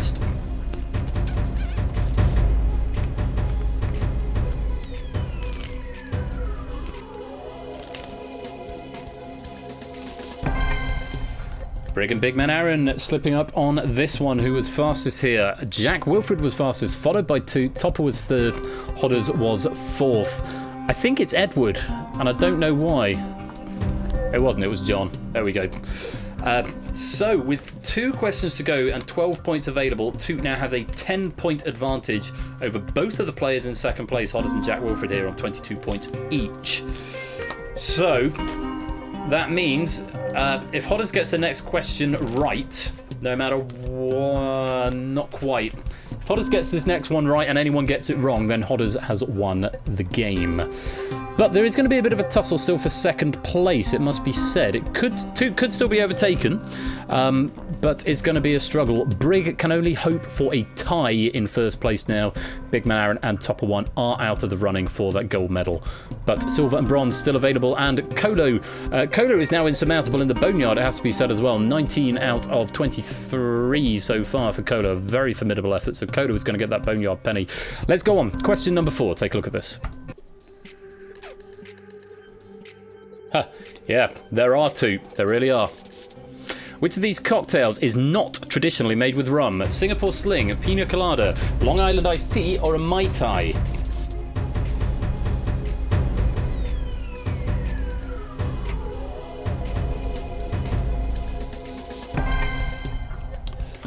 Two Hodders and Big Man Aaron getting this one right. Who was fastest? Big Man Aaron, followed by Hodders, followed by 2. Jack, Brig, Topper, all slipping up on this one. The correct answer was a Singapore Sling, which I wonder if I got a factoid about this.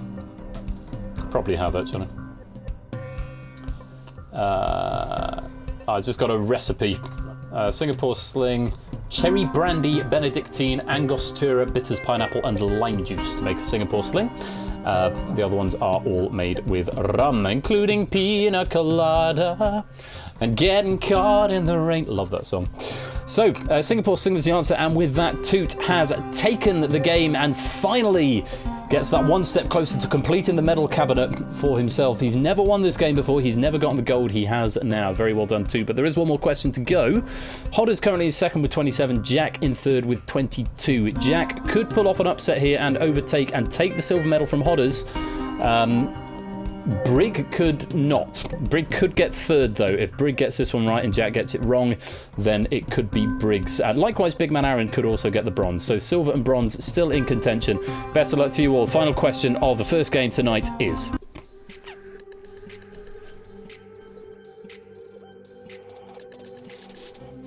The bee hummingbird, the smallest bird in the world, is native to which country? Cuba, Brazil, Argentina, Paraguay.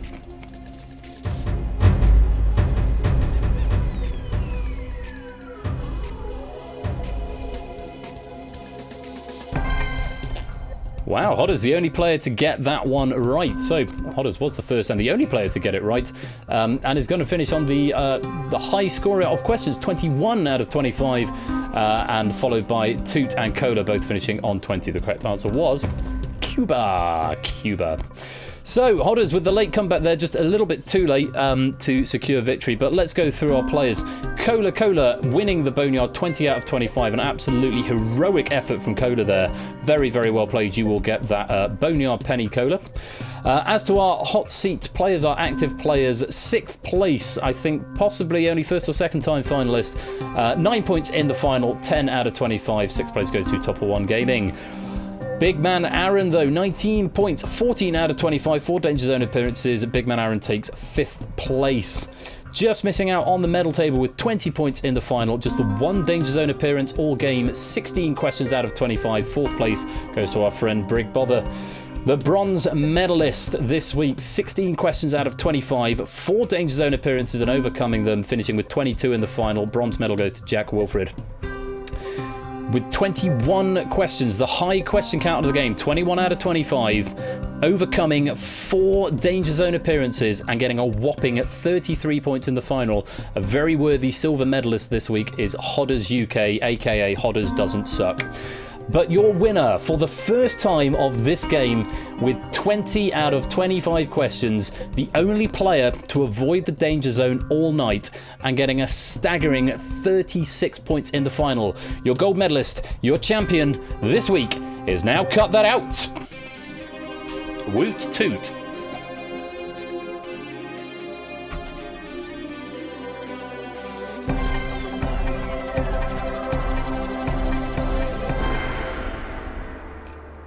I'll do my cat jam.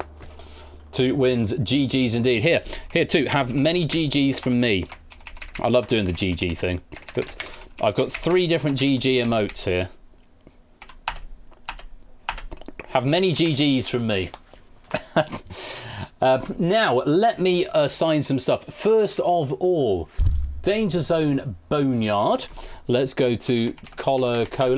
Very well done, Cola. That is going to be a bonus penny to you, and the pride of winning the Boneyard taking you up to 42 pennies this season. Danger Zone bronze, Jack Wilfred. Jack, that is a second bronze for you, I think I said. Did I say a second bronze? Let me have a look. Or was it a first bronze? Let me look your name up. Jack Wilfred. The second bronze to go with your silver. Still denied the gold, but there will be other days and other battles to fight, so to speak. What am I looking for? Jack Wilfred, Danger Zone bronze. There you go. And a bonus penny for you as well, Jack. Hodders UK. Hodders doesn't suck. Danger Zone silver. Hodders UK. That's going to be 2 pennies that go with that Danger Zone silver. Very, very well played, Hodders. How many silvers is that now? Let's look you up on the table. Your first Danger Zone medal, Hodders. So you can add Danger Zone to your medal cabinet and a silver medal that you now have for this. Still with the gold and the bronze to go. But it is our friend Now Cut That Out who is the champion, and will get the 3 pennies and finally get the coveted Danger Zone gold medal and his place in the Hall of Champions, which we'll look at in just a moment. Danger Zone gold. Now Cut That Out. 3 pennies that goes with that as well too. Very, very well played. A great game. And very well deserved. That will be updated in your medal table as soon as the stream is finished. I will push that data, and you've now got a gold and a silver and a bronze. And it can't go without saying that we must give our 3 pennies and our author bonus and a massive thank you to the Lupine 1 author bonus for writing such a superb pack this evening. I think possibly in absentia. I don't know if I've seen Lupine tonight, but very, very grateful to them all the same for all their efforts. Really, really nice pack. And apologies for that question that I forgot to change, or did change and then it didn't update for reasons that escape me. Fortunately, Cola's pack that's coming up next, I didn't have to make any changes to at all, so that's all fantastic, which I'll say a bit more about that in a minute. For now, Toot, you are the latest entry into the Hall of Champions. It's already May since we last played this, bloody hell. 36 points and 20 out of 25. Not getting the panda emoji, that is reserved for Ape times 2, Clive, and of course Panda. 36 points. Where does that place you? 1 point behind Innes, who has the high score, 37, way back on my mum's birthday earlier this year.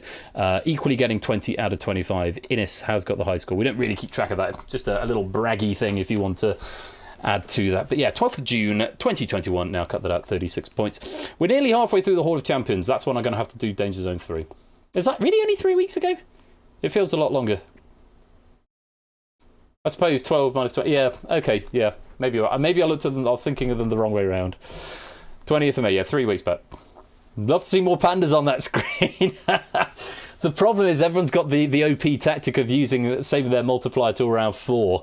And, oh yes, it was a happy hour one in Super Week, wasn't it? That's right. I like that we've got a month, we play Danger Zone at least once a month. Do people like Danger? I think people like Danger Zone. Maybe we should do it more often, but not just night. Just one game is enough for tonight. After the break, I'm not really going to have a break. Just going to roll credits. I might play a track because I need to load the build and load the question. Danger Zone's the best. Oh, that's really kind. Thank you, Brig. Oh, Abe, I don't want to get your heart rate up. I don't mean to do that. I like Danger Red Herrings, so too many good games to choose from. Red Herrings, though. Well, we're going to be playing double Red Herrings on Tuesday because it's Switch every week next week. Simple but elegant. Well, if you like the simple but elegance of it, do stick around for stuff later on because stuff is happening. Oh, good morning, Sleepy. Good morning, Sleepy. Oh, look who's just woken up and who's shaky on her feet. Come here, Sleepy. Oh. This one's just woken up. She's so tired. Are you so tired? Yeah. Don't fall asleep on me again. Thrilling game, especially when you ignore the helpy things. It does make it do sort of a different level, doesn't it? Mrs. Flush is awake. She went to sleep on the bed. She had a cat nap. She's not going to sleep till like 4 in the morning. Yeah. No. She up in the morning. I'm so hot. It is really. I'm really hot as well. I might have to take my shirt off and pretend I'm in a hot tub in a minute. Effectively 2 games in. I'm sorry. Well, you can if you like. I just wouldn't do it in front of the camera. 2 games and 1 with a bonus. You know, Tyson, in the original Danger Zone, that was the plan. It was the plan to have the two halves of the coin, but I never got around to implementing it. and then it was so long, and actually the code was so rubbish at DangerZone. I thought I'll just make it again. It'll be quicker, and it turns out it was. So that is DangerZone. I'm going to play probably a song just while I load the pyramid. We've got a question pack from Cola. Really nice question pack. He said there's no themes. Very often there are themes that run through the pyramid. There are no themes. It's just questions. Pyramid, a relatively short game. Should be about 30-40 minutes. And then, yeah, if you like the simplicity of DangerZone, I implore you, do stick around for stuff later on at the end of the night, because I've got something I would like to share with you, if I may. So, let's go back to game with Cam. In fact, let's go back to just Cam, get rid of that game with Cam. There we go. Sit tight. Congratulations again to Now Cut That Out. I've done all the pennies. Yes, I've done all the pennies. I will see you in just a couple of minutes for the pyramid with questions from Cola. Congratulations to Toot, you have survived the Danger Zone. I'll be back in just a minute.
welcome to the past. It is the Pyramid. The Sandcrawler and the TARDIS have taken their positions in their respective places. Pointy 3D shape, the game. Yes, indeed. I think we've all played the Pyramid, or a lot of us have played the Pyramid before. If you're new, you probably haven't played the Pyramid before. But hopefully you'll have some good fun with the low poly 3D graphics in the Pyramid and questions written by our great friend Cola.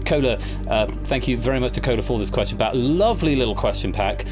Just trivia. I think you'll have a lot of fun with this one. And if you want to play, then you need to enter this here lobby code right here. KZVY. And for some reason, this game you have to type !leave to leave rather than the lobby code again.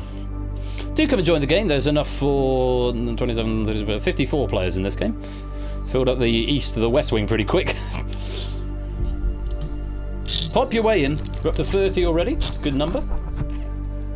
So the objective of the Pyramid is, similarly to DangerZone, it's a speed game. You're rewarded for speed as well as accuracy. If you get it wrong, then you are eliminated from the game, or you're in the shadows, as we call it. But you must keep answering questions, because there's always a chance that you could get back into the game to earn your way on the second chance saloon, which comes at the end of every row. Because each of these tiles on the Pyramid has the room for 4 players to get on. The fastest 4 correct answers will get a slot on each tile. If you don't know, you don't have to play. There's no penalty for abstention. Only if you haven't earned a slot by the end of the row will you be put into the shadows. But if you get one wrong, you're in the shadows straight away. Even if you've already got a space on a tile, you might want to try and answer again, because you get more points. Every question on this first row is worth a single point, and at the end of the row, the player with the most points, or players with the most points, will take the vacant slot. That's how this game works. Those instructions will be on display in just a minute, but a quick reminder for those of you, and mainly for myself as well. There's so many games I have to keep track of all the rules for. It can get a little bit challenging every now and then. Do I want to change where that is? That's really annoying me. Just see the Stream Deck layout for this. You can see why it's annoying me. That's my Stream Deck layout for this one. Why are there 2 spaces between the back button and the condone button, but only 1 in between the... It's because it's 8 across, so I don't have a middle of the row, which is really rather irritating. I could move that over there, and that up there, maybe. Making the use of my Stream Deck XL here, as you can see. Yes, that seems like a much better idea. That makes me happy. I should put a ring-a-ding button up there, shouldn't I? Maybe I'll do that immediately. Hang on. That would be an ecumenical matter. Maybe not that one. Let's go to... you're going to see things that you shouldn't do there. There we go. I'll put that away now. Ring, ring, ring, ring, ring, ring, ding-a-ding, ring-a-ding. I think that's rather juxtaposing with the ambience of the Pyramid, I have to say. You say that, brand new Halo. I am seriously tempted to get a smaller second Stream Deck. After we moved, I'm running out. I haven't got enough desk space at the moment, but yeah, the banker's calling. Right, I don't think we're getting any more, so we will go with the 34 players we've got. Let's lock you in. So here's how to play. The fastest 4 players, or the 4 fastest players to answer each question, earn a slot on the game board. When the row is full, those players then compete for the available slots in the next row. But beware, if you choose to answer and are incorrect, you are prevented from earning or keeping a slot on the row. Keep playing though, as all players earn points for correct answers. At the end of each row, the highest scorers will claim any slots that were left vacant by unsuccessful players. Ties are broken on total response time, so the less time you spend answering, the more likely you will be of getting that second chance saloon. Players who initially earned a slot but subsequently lost it will not be eligible to earn a vacant slot. So if you do get that first slot, you might want to think twice if you're not sure about the question, because if you lose the slot, you will not be eligible for the second chance saloon on the current row. 4 players who reach the top will progress to the final. First spot on the bottom row looks like... Yes, it looks like a sperm effrontery, don't worry. That is my nickname for it, I think. Right, that's how to play. Full answers for this is not multiple choice. Whispered to Persephone's Twitch, but you can't type in public chat. It won't be processed. It will be deleted by a moderator. So make sure you get your answers into Persephone's Twitch bot as full answers before the time runs out. Fair enough, effrontery. Well, we're going to start with the zigzag question. So, fingers on buzzers, everybody, or fingers on keyboards. The zigzag question take a look.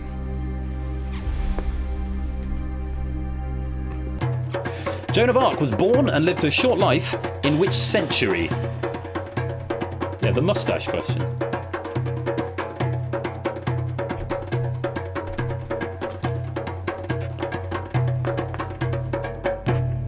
Who's going to chance it?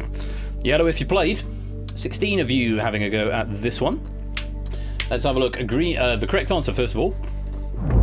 It's 15th century, and I've been gifted with a whole trove of factoids and citations of this.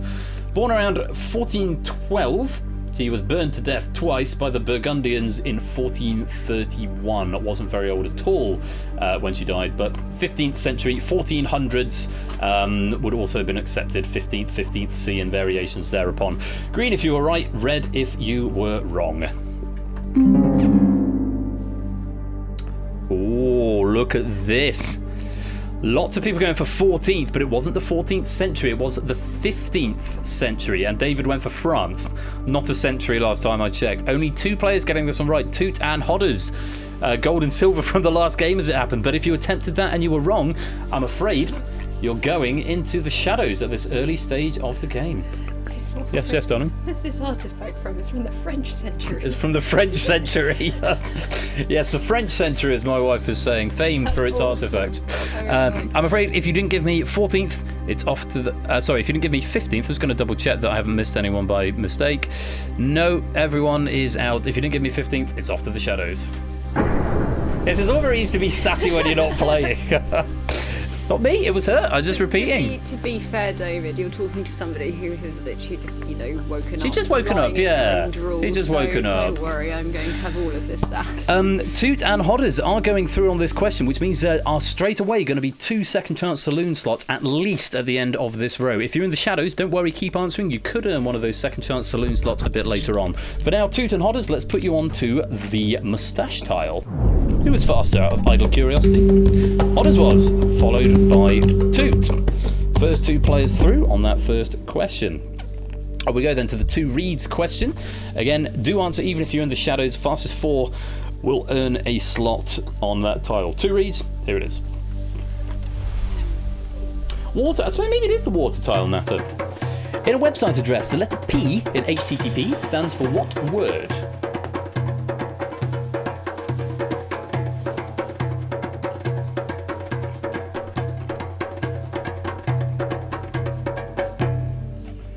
Wrong window map. Most players answering this one, in fact, all apart from effrontery, I think. Yes, 33 attempting this one. The correct answer, as Matt has told us all, was indeed protocol. Hypertext Transfer Protocol, to give HTTP its full title, or Hypertext Transfer Protocol Secure if you're going HTTPS, which most websites tend to be nowadays. Green if you were right, red if you were not. Oh, Kira going for program. That is not the right answer, I'm afraid. You're already in the shadows, though, so might as well have a go at it. Anyone who got that one wrong, it's off to the shadows for you. Now, of course, if you're in the shadows, you can't get the first chance saloon. You have to rely on the second chance saloon, but there's plenty of green up there. Who were the fastest 4, though? No yellow cards, brand new Halo. Yellow cards are banned in this stream. I might ban that emote, actually. Let's find out. Fastest 4 are...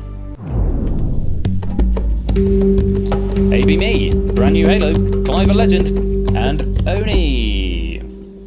Transfer, not transmit. I said Hypertext Transfer Protocol. I said that, didn't I? Hypertext Transfer Protocol Secure. You can put a capper on the end of it if you like, Topper. It doesn't take away from the fact that, I was going to ignore chat. I shall ignore the chat. 4 fastest players are AB Me, brand new Halo, Clive, and Oni. Didn't do computer science at uni for nothing. Very well played. You were the 4 fastest, and you've got yourself a slot on the board. Tread carefully. You don't want to lose it, because if you lose it at this point by getting a question wrong, you cannot get the second chance saloon on this row. Very well played. Let's go on to question number sperm. Which orchestral instrument has 7 pedals?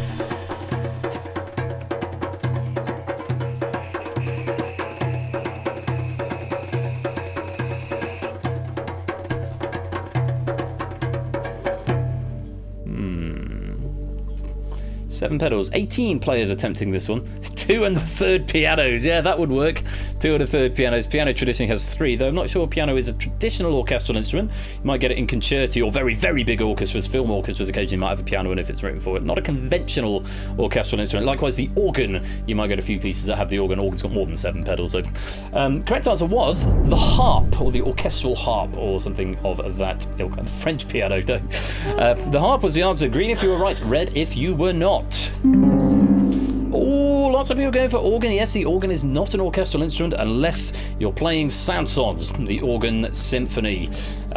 Yes, the organ symphony, organ symphonies that he wrote, which I've written for orchestra and organ, more organ concerti, but the organ is not conventionally an orchestral instrument. It is a solo instrument that occasionally shows up in an orchestra. Harpsichord, organ. This is my wheelhouse a little bit, so I can verify this one myself. Organ, all incorrect. And if you gave me organ, I'm afraid it's off to the shadows with you. I tune the strings and the octaves. What? Did you just say everyone's giving you organs? Everyone's giving me organ, yeah. Oh my. My wife is having a go and lie down, darling. Off to Oregon with you. Well, we have got plenty of players who are blue and already through, but only 2 who are green. Shapes and Natter, very, very well done. You are going to get a slot on the sperm tile, whether you like it or not. Shapes and Natter, let's see who was fastest. Natter was in first, followed by Shapes.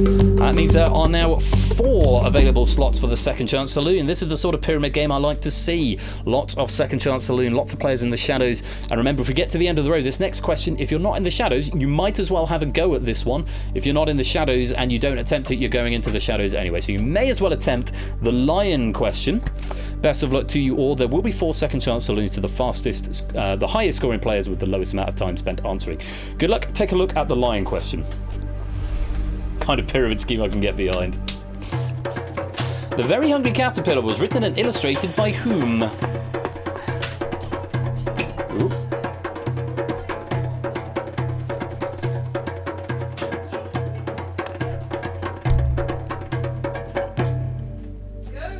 Yellow if you played. Most players, I imagine most players who are not already through, going to give this one a go. I can't finish that book. I get so sad because he eats too much and he sort of looks like he's going to die. I always put it down. I can't finish it. It's so sad. He did die recently. Good memory there, Natter, but can you remember his name? The correct answer was Eric Carl. Would have accepted just surname. Let's take a look who got it right. It doesn't have a happy... I'll give it another go then, David. I'll give it another go. I'm going to go on holiday this year. I have to go on holiday to read books. Yeah, no spoilers. No spoilers in chat. Green if you were right, red if you were wrong. Seuss, Silverstein, Bob Holness, Dr. Seuss, a very clever man. Some guy called Keith Sendak, that guy who wrote and Rip. All incorrect. Eric Carl was the correct answer if you gave me Eric Carl. Very well done. If not, it's off to the shadows. And we've only got 3 green players, 8 Minky, Adster, and Milk-like Substance, so you will get a slot on the lion tile with 1 left over. Let's see who was fastest. It was Milk-like, then Ape, then Adster, and then a blank slot at the end. So, unfortunately at this point, if you have not gained passage, then you are going to the shadows. So that would be Dogfish, Topper 1, G. Isons. Just the 3 of you, I'm afraid. You've not got passage, and so off to the shadows you go. But we have got 5 free slots from the end of that row. 5 slots available. So if you're in the shadows, you could be about to come back to us. If you've got the highest score and spent the least amount of time, Second Chance Saloon. Our 5 players are David, Big Man Aaron, and then I lost track of where it went. Proogs, Jack Wilfred, and NPL Dart. Very well done. You are back in live play. Everyone else who is still in the shadows, again, do continue answering because every question on this row is now worth 2 points. And if that Second Chance Saloon is anything to go by, you could be back in again at the end of this row. But 16 players currently in live play, 12 slots available on this next row. Who's laughing now, Meg, says David. I don't know. David says who's laughing now. Oh, right. I don't understand the context. Sorry. She doesn't understand the context, David. You'll have to explain. I'm a bit like a dog. Context means nothing to me. Especially right now, my brain is half a fried egg. Go have a glass of wine. Wake up. Or don't. Let's go on to the next question. Next question is right. Well done, David. He's back on the pyramid. Excellent. Very proud of you. Proud of you. On we go to the Viper question. Take a look at this. Lazarus. Who played Michael Corleone in the Godfather films? That's a really good question. When running through this, I tried to play these without looking at the answers. I got this one wrong, for what it's worth. Michael Corleone in the Godfather films. Who played him? Yes, I do. Yellow if you played. I really like that question. 17 people attempting this question. 17. Correct answer was not what I thought. I said the other guy. Do you want to tell the boys and girls what it is? Oh, yeah, but I can't remember. No, it's the same guy who Al. No, It's not the same guy who plays Scarface. It's Al Pacino. Was that Al Pacino? Was that Scarface? Oh, okay. Yes. It's Al Pacino. It's Al Pacino, everybody. I thought it was the other one. I thought it was Robert De Niro, but I was wrong. I've never seen The Godfather, to my shame. You know I've never seen The Godfather. Stop acting surprised. De Niro was Vito Corleone. That's the one. So, green if you were right, red if you were wrong. Al Capone from Zeus. Good guess. Brando was the grown-up Corleone. What's his name?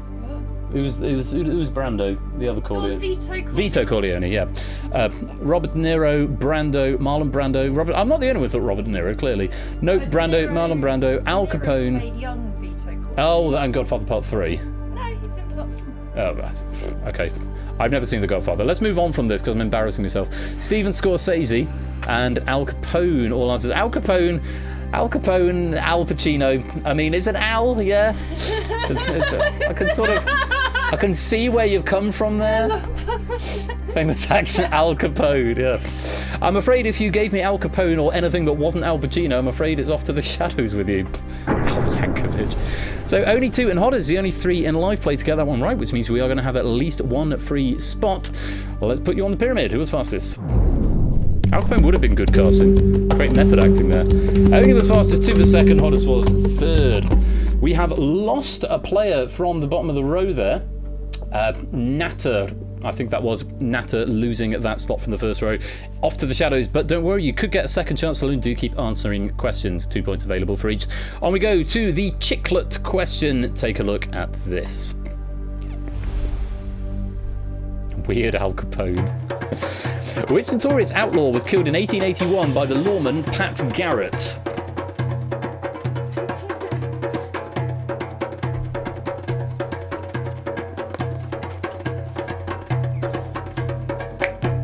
Sticking with crime here. Jolly Chum went for Buffalo Bill in the public chat. Yellow if you played there. 19 players attempted. This is one I did get right when going through it and proofing it. It was really good fun to proof it, because I actually got to have a little game of it myself. It was Billy the Kid is what we were after. Billy the Kid. Green if you were right, red if you were wrong. Couple of Billy the Kids there. Buffalo Bill, Jesse James, Buffalo Bill, Dick Turpin, Milky Bar Kid, John Wilkes Booth, Ned Kelly, Wild Bill Hickok, and Butch Cassidy, all incorrect answers. Let's look at the factoids here. A lot of variants on this. Billy the Kid, William Boney was his actual name, or Bonnie possibly. William H. Bonnie, Henry McCarty, or McCarty. Billy the Kid killed at least 9 people. He was arrested by Pat Garrett in April 1881, but escaped from jail, and in July 1881, was tracked down once again by Garrett and shot in the chest, which presumably killed him. So, sorry, I've got a little bit of hiccup, so I'm just going to breathe in for a minute. Thank you, darling. If you gave me anything other than Billy the Kid or one of those variations that I've just read, it's off to the shadows with you. Mobilized substance gets lost from the original row as well. And this time, again, only 3, so there's going to be at least 2 slots available at the end of this row. 8 Minky, MPL Dart, and David Bodycombe. Very well played. Let's put you in the right order. 8 Minky fastest, MPL second, David was third. That 4th slot stays blank. Mrs. Flush is awake. Yeah, she's been awake for a little while. People shouldn't leech answers. Oh yeah, no need to apologise, Joe and Chummy. It happens to everybody. Don't worry about it. Right, we've got the little mosaic question left. There's still quite a number of people down at the bottom who have not gotten passage yet on this row. 1, 2, 3, 4, 5. Brand new Halo, Clive, Adster, 6 even. Jack Wilford, Big Man Aaron, and AB Me. 6 of you still battling out for 4, but could be less, or could be fewer rather, if we don't get the answer. Let's go to the mosaic question. Take a look at this for 2 points. Bony. The paste made from ground sesame seeds used in making hummus and baba ganoush is known as what?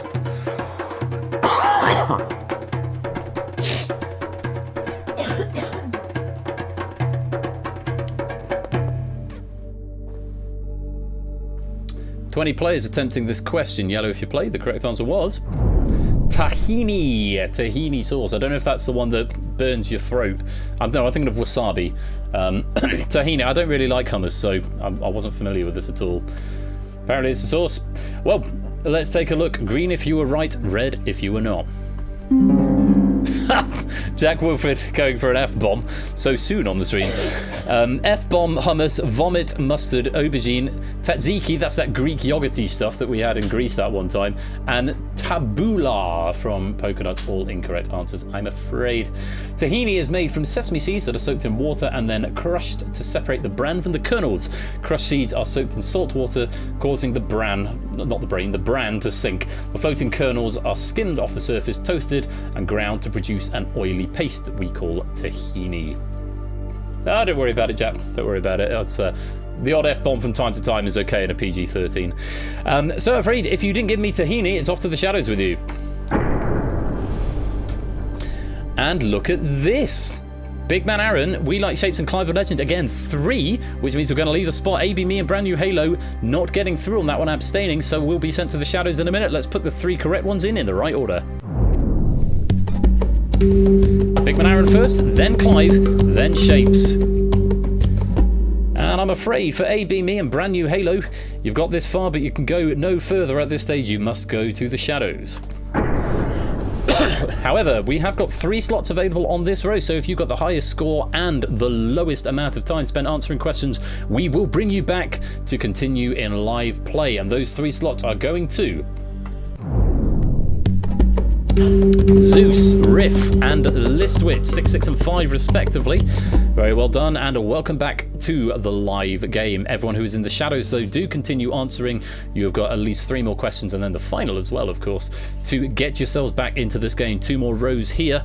12 players with pole position. First of all, with a hand question, 8 slots available. Let's take a look at it now.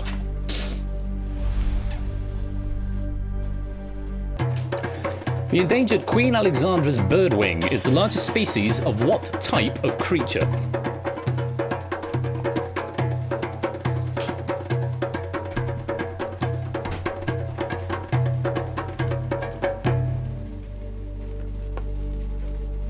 "20 players attempting this question. Yellow if you play. The correct answer was, this is another one I got, is a butterfly. Butterfly.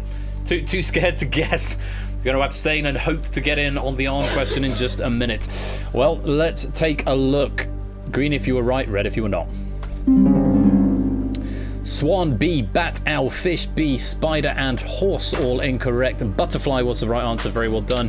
If you gave me anything other than butterfly, I'm afraid it's off to the shadows. So, the Queen Alexandra's birdwing, the largest butterfly in the world with a wingspan of 30 centimetres.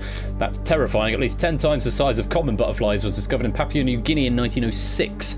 More than a century later, one of the world's rarest species has become the most endangered. I don't like moths. I don't mind butterflies, but I have a weird, irrational phobia of moths. As far back as I can remember. If I saw a butterfly like that, I would have a heart attack.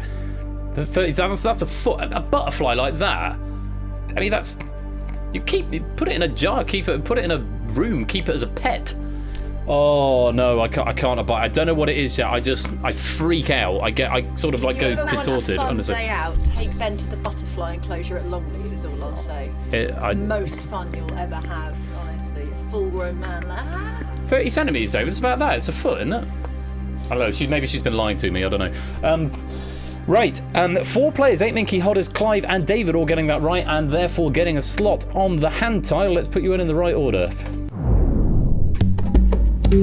Ape was fastest, David was second, Clive was third, and Hodders was fourth. Very well played. Dormant fear of dogs. Okay. Oh, fair enough, Jack. Yeah, I know a couple of people who've got doggy phobia. My best mate's wife has as well. Yeah, moths. I don't know what it is about butterflies. I can deal with. There's a moth coming in, and it's anything bigger than about that. Honestly, I just freak out. It's really strange because I'm not generally a sort of cowardly person. Honestly, no, not for Ben, not for Ben. Right, there are still 8 people wrestling for 4 slots on this arm question. Zeus, Big Man Aaron, Listwitz, Toot, Shapes, MPL, Dart, Oni, and Riff. If you don't get it here, then it will be off to the shadows for you. But of course, that second chance saloon is still there. Good luck to you all. Here is the arm question. A cowardly custard, yes indeed. The Caribbean islands of Aruba and Curaçao are governed by which European country? Or Caribbean, if you prefer.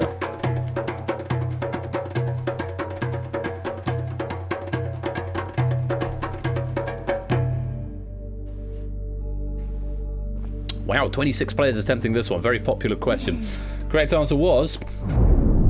the Netherlands. Would have accepted either Netherlands, the Netherlands, or Holland. Please don't stop. That was lovely. I was enjoying that a lot. Let's take a look. Green if you were right, red if you were not. Brazil, Portugal, France, Spain, Portugal, Switzerland, Portugal. Remember, if you've already got a tile, you're not obligated to play. You're not obligated to play at all. And 8 Minky I can see erring on the side of caution here and sitting this question out. If you gave me anything other than the Netherlands or Holland, I'm afraid it's off to the shadows for you.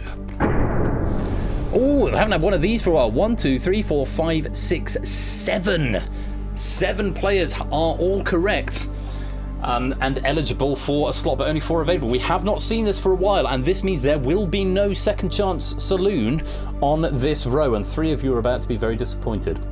Best of luck. Who are our fastest 4? Oni, Riff, Toot, and Big Man Aaron. Listwitch, Shaped, and MPL Dart. You were correct, but I am afraid you were not quite quick enough. And that is the last question on this row. So Listwitch, Shapes, and MPL Dart, and anyone else who has not yet got passage, I think it's just you 3, it is off to the shadows with you. And we have got a full roster of 8. There are no second chance saloons here, but of course everyone in the shadows do keep answering because the last chance saloon continues right to the very end of the game. For now, Ape David, Clive Hodders, Oni, Riff, Toot, and Big Man Aaron, you're all going to be battling out on the Eagle question for a place in the final. 4 points if you give me a correct answer to this, and the fastest 4 correct will go through to the final. Best of luck. Here's the question.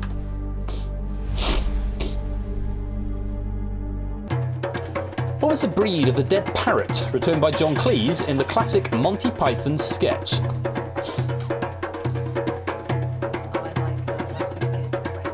The X-parrot.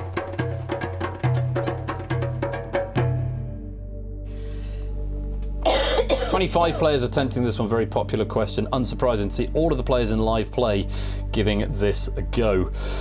Correct answer was a Norwegian blue. Beautiful plumage, indeed so. Never mind that, my lad. I wish to complain about this parrot, what I purchased not half an hour ago from this very boutique. Oh yes, the Norwegian blue. What's wrong with it? I'll tell you what's wrong with it, my lad. He's dead. That's what's wrong with it. No, he's resting. Look, mate, I know a dead parrot when I see one. I don't really like Monty Python. Sorry, I never have. I just don't find it funny.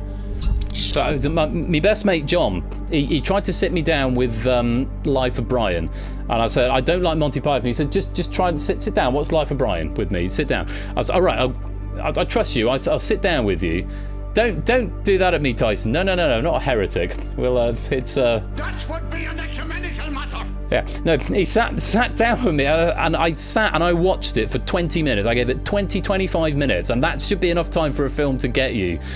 And it was after 25 minutes, I think there was a lull in the dialogue. I turned to him and said, John, it's just not funny. It just isn't. It is not for Ben. Yeah, I love Blackadder. Go figure. Let's have a look. Who told me Norwegian blue? Other answers that were acceptable there were Norwegian blue. Literally just Norwegian blue. So, let's take a look. The Monty Python the first 100 times, then it started to wear a bit thin. Anything after 100 times, I think, Clive. Well, most things. Green if you were right, red if you were not. People's Front of Judea.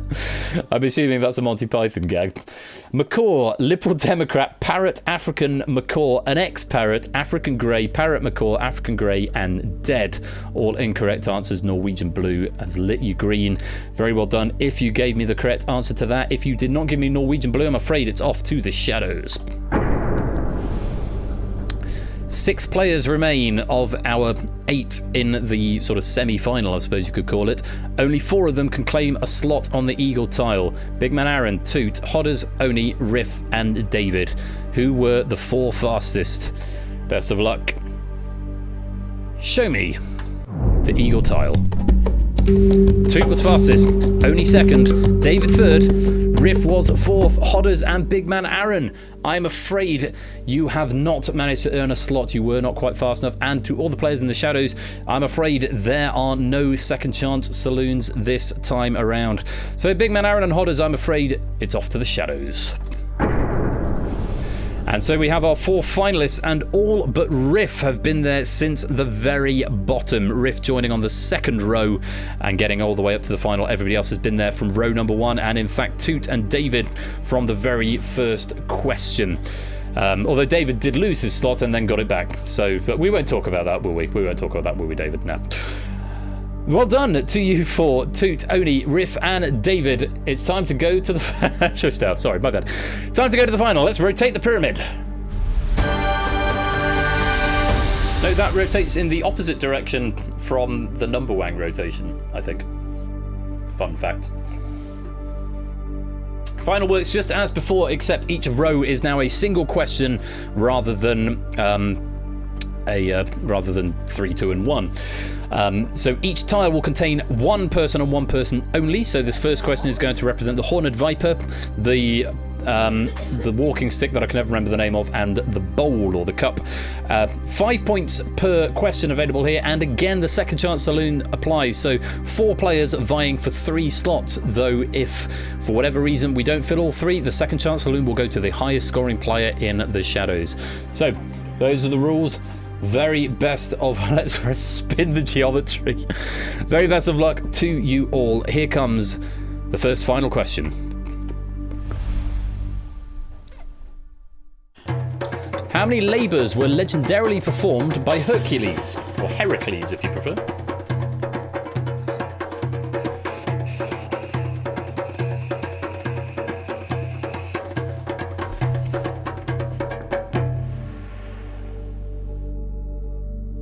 ...28 players attempting this very popular question here. The correct answer was 12. The 12 labours of Hercules or Heracles, which were in the traditional order of labours found in the Bibliotheca by Pseudo Apollodorus. Slay the Nemean lion, slay the 9-headed Lernaean hydra, capture the Cyrenian hind, capture the Erymanthian boar, clean the Augean stables in a day, or Augean stables, slay the Stymphalian birds, capture the Cretan bull, steal the mares of Diomedes, obtain the girdle of Hippolyta, queen of the Amazons, obtain the cattle of the 3-bodied giant Geron, steal 3 of the golden apples of the Hesperides, and capture and bring back Cerberus. I think my pronunciation was about 90% there. Thank you in advance. Kill some things, nick some shit. Yeah, kill some things, nick some shit, and clean out some poo is about the level of it. But Herc was on a roll, yeah. Well, there's one of the apples was dead easy. There was a dragon guard in the apples, so he killed the dragon in like 5 seconds, and I was like, I don't want to pick them because they might be poisoned. I know, I'll get Atlas to pick them. I'll hold up the sky for him for 10 minutes. It's the only thing I know. And deliver a working Brexit deal. Jack Wilfred getting a miscellaneous penny for that witty one there. Misk penny to Jack Wilfred. Kudos to you. Award pennies, Misk penny, Jack Wilfred. There you go. It's my economy, I'll do with it what I like. Jack Wilfred getting the Miss Penny for the Brexit again. EJ, I don't know why I said EJ. AJ, welcome to the stream, my friend. You're just in time for stuff. We're coming to the end of the pyramid and we've got stuff in a few minutes, so do stick around for unspecified stuff. Let's see who was right first of all. Green if you were, red if you weren't. Lots of people going for 12, 7, 10, 40, 13, 7. Over 9,000 from Tyson. 4, 7, 7, 11 and 9. David, one of our active players, giving us a wrong answer there. If you gave us anything other than 12, I'm afraid it's off to the shadows. Including David, and for some reason it doesn't shadow you out on the final row. That might be a bug, it might do it in a minute. If it does it in a minute, then it's a bug. If it doesn't, then it's supposed to be there. So, Toot, Oni and Riff, very well done. You are all through. Let's find out who was fastest. Toot, then Oni, then Riff, maintaining the same order here, it turns out. No, they don't get removed when it comes to the final, so that's not a bug, that's fine. David, bad luck, but do keep answering because the second chance saloon is still real as we go on to the next row. The Eye of Horus and the One Reed. Toot, Oni and Riff Raccoon at the major advantage here, but if two of them, if we don't get a total of 2 getting at one of those slots, we will open it to the floor. And the highest score will get on there. Hodders is hoping against hope that at least 2 of these get this one wrong. Best of luck. Second final question is... Oh, sorry. Off to the shadows, first of all. I have to do the off to the shadows. I always forget to do that. Here we go. Second final question. By Osiris and by Apis, you are a wild boar. Sounds like a Shakespeare line, probably is. Which 60s rock star known as the Lizard King and Mr. Mojo Rising died at the age of 27 and was buried in Paris?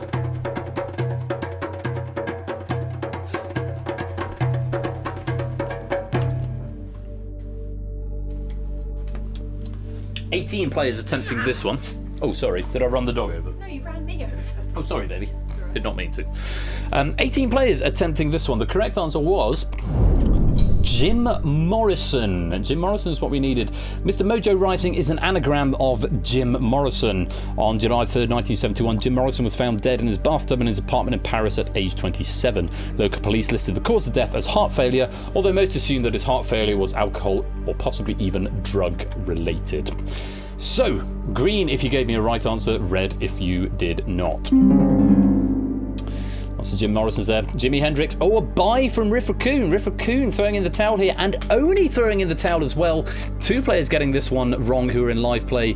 King Gizzard, Jim, Johnny Rotten, Hendrix, some guy named Keith, Jimi Hendrix, and Jeff. I'm afraid if you gave me anything other than Jim Morrison, it's off to the shadows. We've only got one green light. It's Toot. Toot is going to take the Eye of Horus, and the One Reed is going to remain blank. Let's put you in Toot.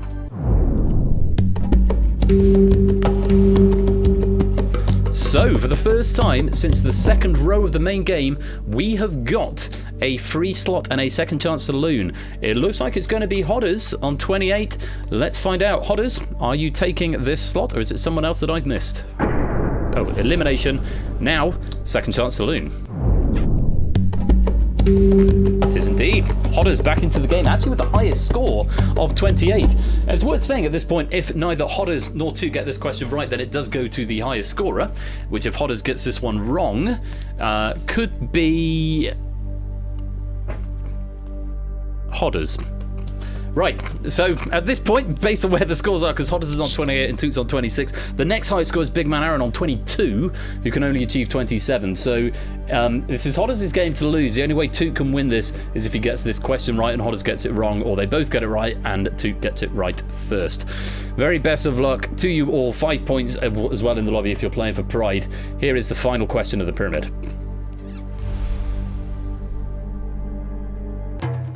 Which small Middle East kingdom has a name meaning 2 seas in Arabic?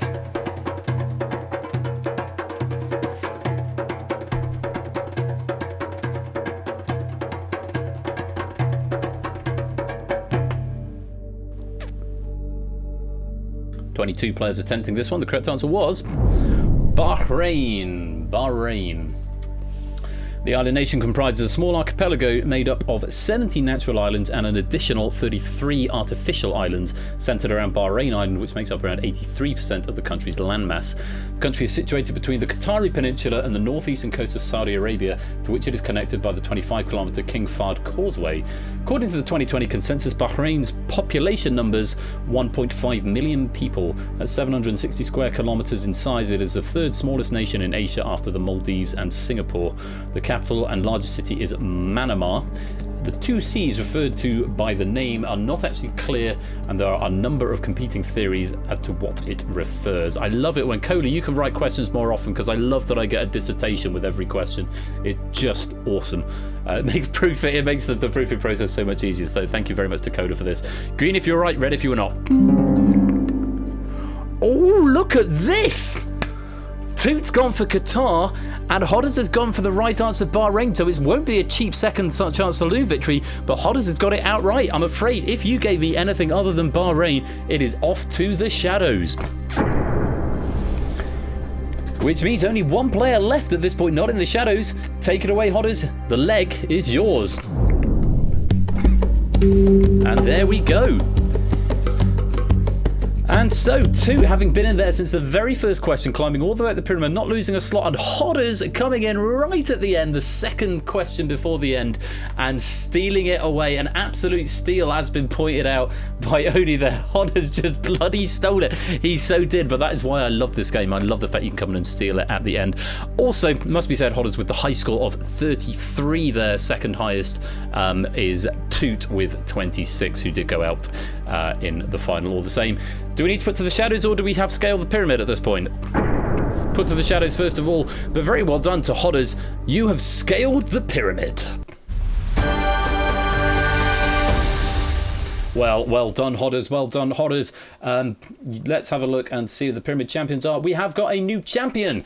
Innes has done it twice. David Lewis, Toot, Lupine, and Shapes have done it. And now Hodders has done it as well. Let's put you up there, Hodders. Pyramid win.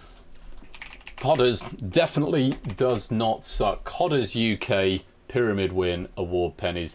I didn't give you guys a bonus penny. How awful of me. You must have one now.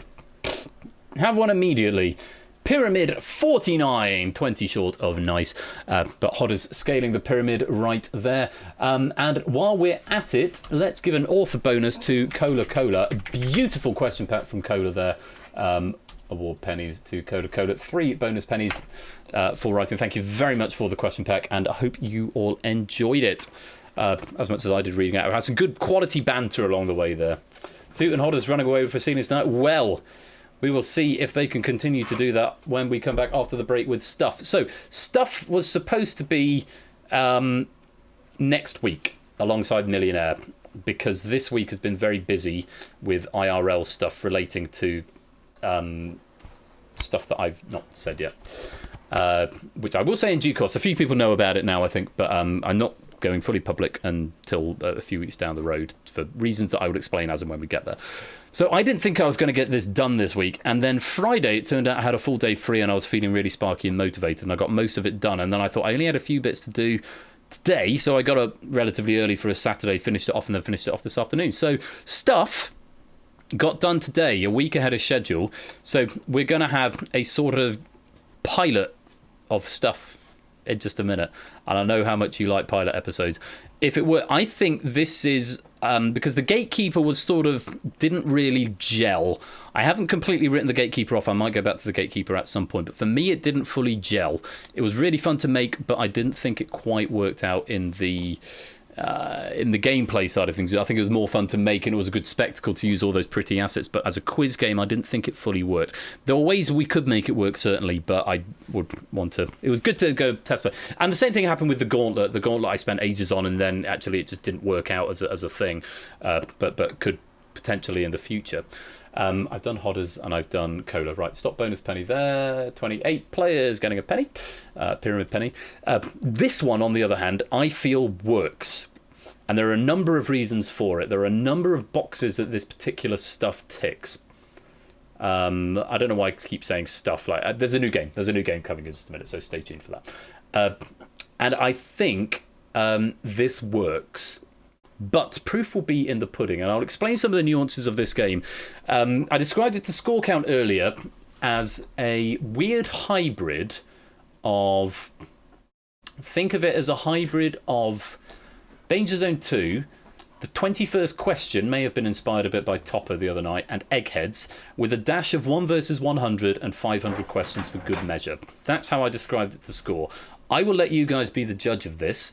It's an entirely Whispers game. There's no voice required.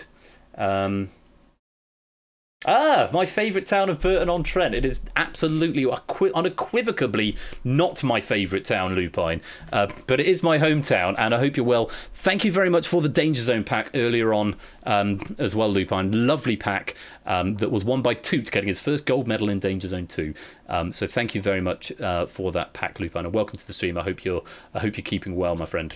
It was a lovely pack, and do catch up with it on the VOD. I'm sure you'll get a kick out of seeing it getting used. So, stuff after the break, and there will be a short break again. I will play another track because I need to go get another drink. I need to set the game up.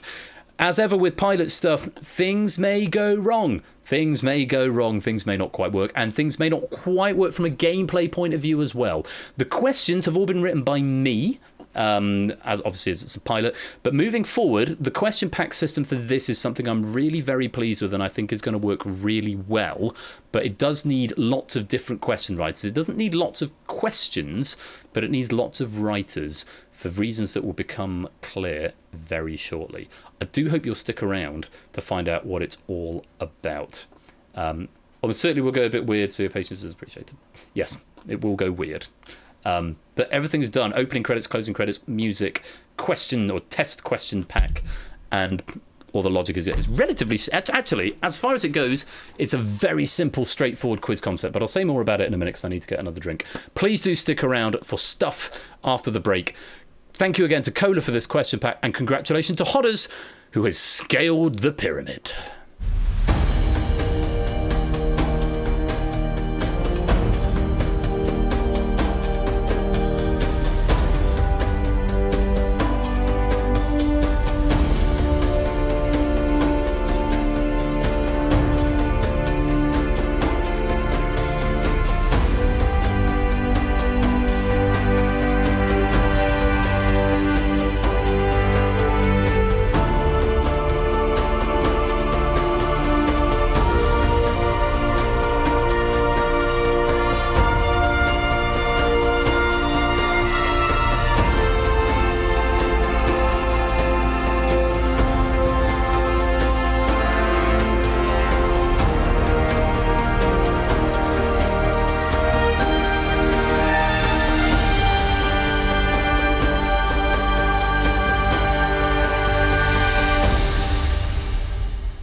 Right.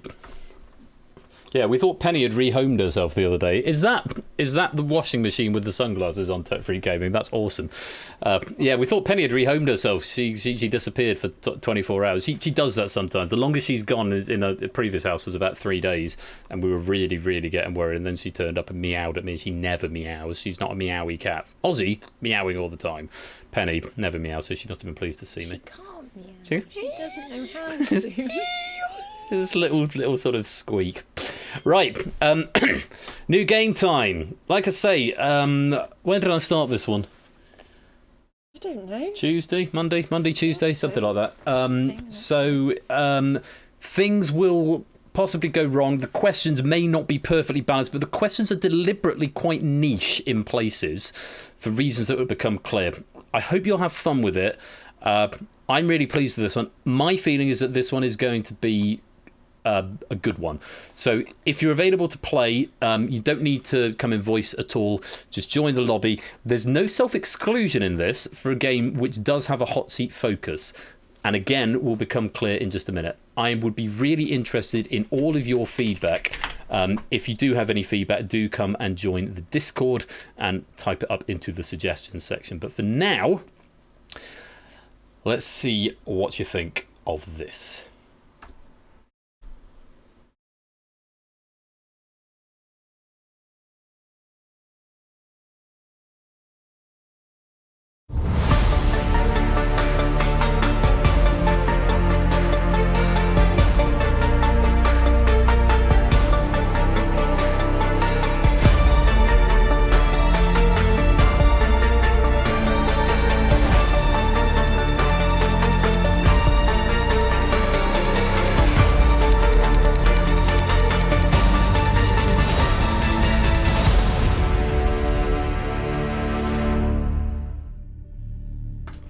Welcome to Spotlight. So this is the game idea. I had an idea, basically it was a title and a loose idea before I did the Gatekeeper of something kind of like this. I do like this Spotlight, by the way. This Aura 2 volumetric lighting is really fun. Thanks, Matt. It took me a while to figure it out. But yeah, really happy with the theme tune, actually, how it's come out. I had an idea before I did the Gatekeeper, but I couldn't quite realise it into a real thing. Now I think I've gotten what I want it to be, and it's one of these great games that requires one button on my Stream Deck. Again, making the use of my resources here. So, if you want to come and play Spotlight, you need to enter the lobby code.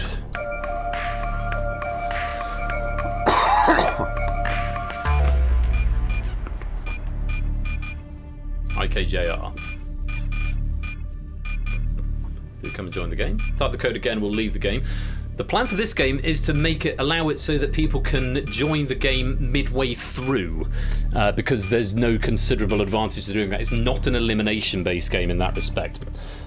So that is the plan moving forward, to allow people to join halfway through. I haven't implemented that yet, so if you want to play this game at any point, you need to come and join the game. Ooh, a gap. Yes, indeed. I wonder what that might be all about, given the game is called Spotlight. Keep an eye on the timer as well, because I'm quite pleased. I've used a new plugin to get these get this timer working. So conceptually, it's kind of similar to DangerZone. It's probably the closest thing that you'll be able to relate it to. But yeah, I'm really curious to see how this plays. I've written all the questions tonight, but moving forward, it's going to be a game that has multiple authors per game, which is what I meant when I said it needs lots of authors, but not a huge number of questions, as will become clear. Full disclosure right now, question authors that are selected for any given game will never be able to be the Spotlight player, which I'll say a bit more about in a minute. But again, there are two sets of prizes. There's gold, silver and bronze for the highest 3 scoring overall. And then the Spotlight player can get bonus pennies as well, and a leaderboard position. I haven't implemented that into the app yet. Speaking of, let me give you another penny. You lovely people staying around. Spotlight 73 if you want a bonus penny. So here's how it works. You join the lobby, It's a simple multiple choice, 3 options, A, B, or C. A player will be selected to be the spotlight player at the beginning, and they will go in the large central lozenge. It's not a lozenge because it's not a diamond, but they will go in the large central podium, okay? And they are the spotlight player. Now, the spotlight player gets to pick the category at the start, and each category has got 5 questions, again, similar to DangerZone. Also similar to DangerZone, you can choose to have a bonus question on one round once through the game. I'll explain a bit more about what that means in just a minute. If you are the spotlight player, you have to keep no more than 1 red light on. So let me explain this. You'll answer questions A, B, or C. If you get it right, you get a green light, only in the spotlight player. If you're in the regular game, you get a point. And the spotlight player will also be in the regular game at the same time and also get a point. If you get the question wrong, then you don't lose anything unless you're on a bonus round. Again, more on that in just a minute. But if you're in the spotlight, if you get it wrong or you abstain, and bear in mind for everyone else, there's very little point in abstaining unless, again, bonus round, I'll explain in a minute. If you get it wrong or abstain and you're in the spotlight, you get a red light.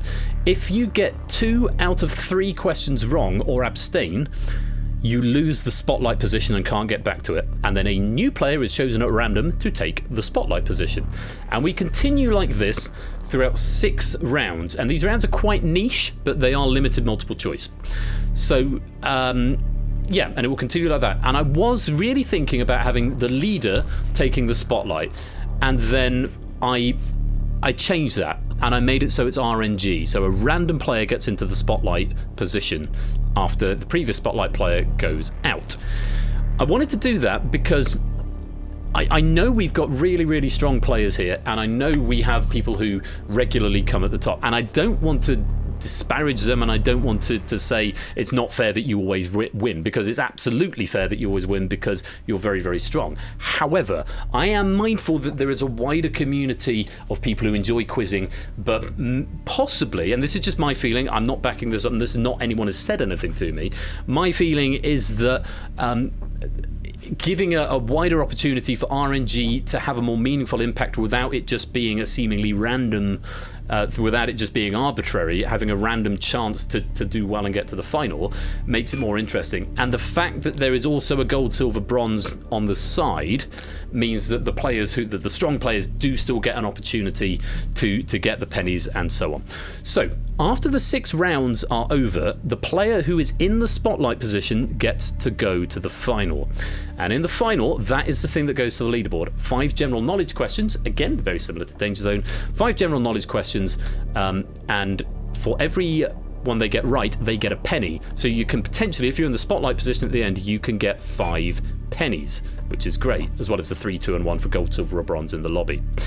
Additionally, though, the longer you have been the spotlight player, the more points you get, and this is the leaderboard element. So there's only 1 player going onto the leaderboard, and that's the spotlight player at the end. So you want to be in that spotlight spot, and you want to build up as many correct as you can, but if you lose the spotlight spot, you can't get it back, and someone else will take that spot. So the longer you're there, the more points you accumulate, the more you can get in the final. So if, for example, you're in the spotlight and you've gotten 10 questions right in the spotlight position, every question will be worth 10 points in the final, meaning you can get 50 points on the leaderboard. So theoretically, the maximum score for this game is 150. If you get randomly picked to be in the spotlight at the beginning, you get them all right, and then you get all 5 in the final right, you'll get 150 points. That's the maximum. And then you've completed it, and then we'll retire spotlight.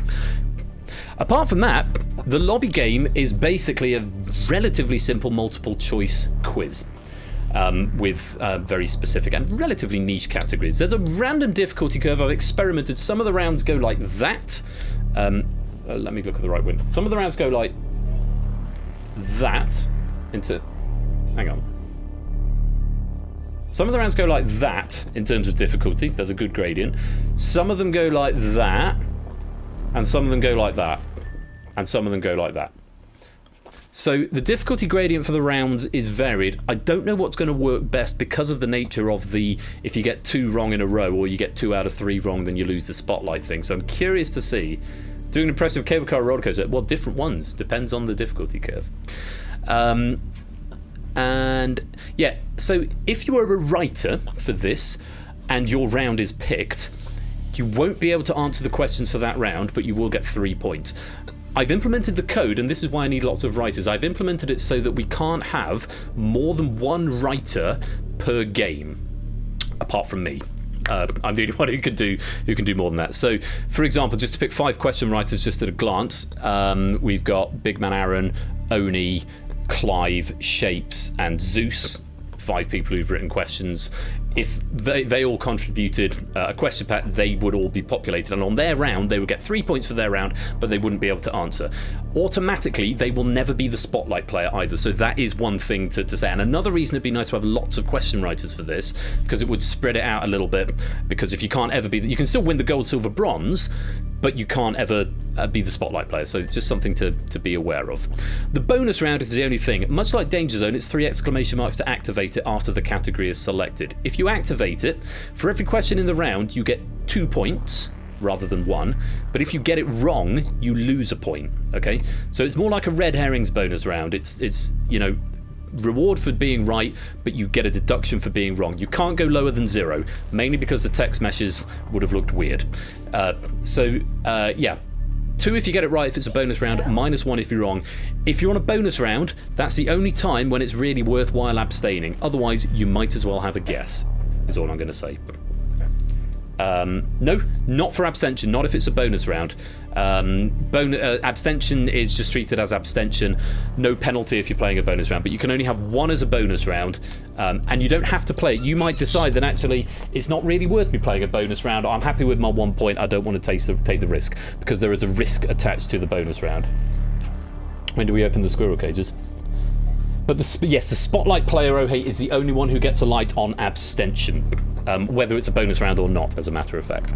So that's pretty much the rules. You'll pick it up as you go along, and anything you're not sure about, do feedback to me in either discussion or suggestions in the Discord right there.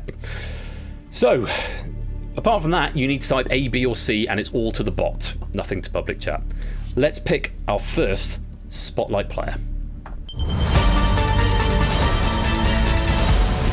Adster, you are in the spotlight.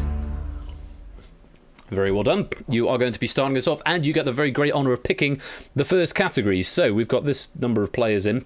That's quite a lot, actually. 4, 5, 6, 7, 8, 9, 10, 13, 26, 39, 40, 41, 42. It's 43 players, which is really good, really encouraging.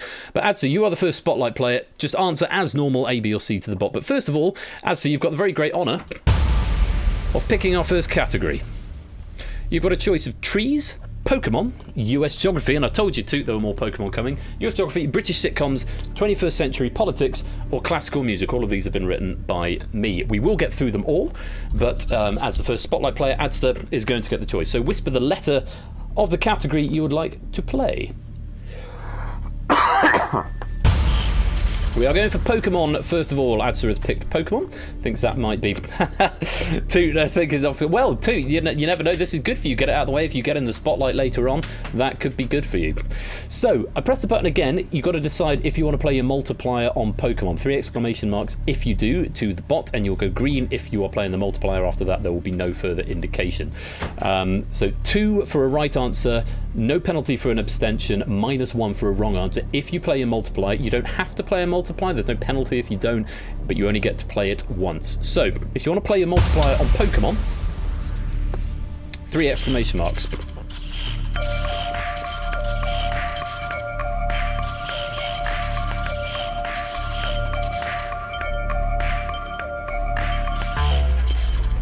Zeus, Adster, Tyson, Dogfish, Poconuts, Ali Lord, DJ, Lingo, and Energia are all playing multipliers here. So if you're ready, we'll go to the question board. The category is Pokemon. Adster, you are in the spotlight. A, B, or C is all you need to type. One other thing, this is going to have the capacity for picture rounds as well, though I haven't implemented that yet. Here we go. Question number 1. When Ash first leaves Pallet Town, which Pokemon is he given by Professor Oak? Is it A, Pidgey, B, Pinsir, or C, Pikachu? Maybe you'll see.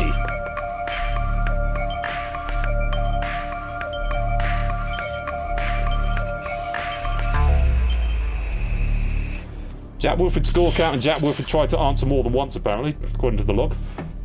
Pikachu was the answer. C is what we wanted. Can't go negative. No, you can't go negative, so you might as well guess. So maybe it's a good thing to get it out of the way too. Pikachu was the answer.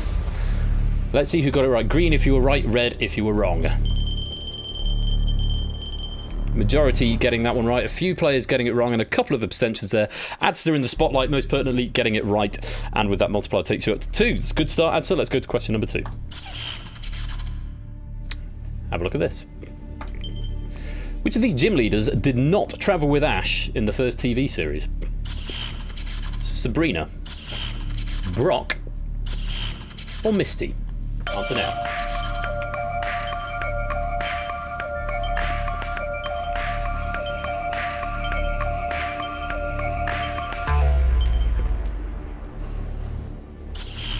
A. Sabrina was the right answer, the leader of the Saffron City Gym. Brock was Pewter City, Misty was Cerulean City. Let's have a look. Green if you were right, red if you're not, dark if you abstained. Again, Adster is 2 for 2. 2 green lights there. You're on a roll here, Adster. Very well done. If you went green, getting some points on the board. Let's go to question 3. Here we go. Have a look at this. The last of the first generation Pokemon is number 151. What is it? A. Mew 3. B. Mew. C. Mewtwo. Answer now.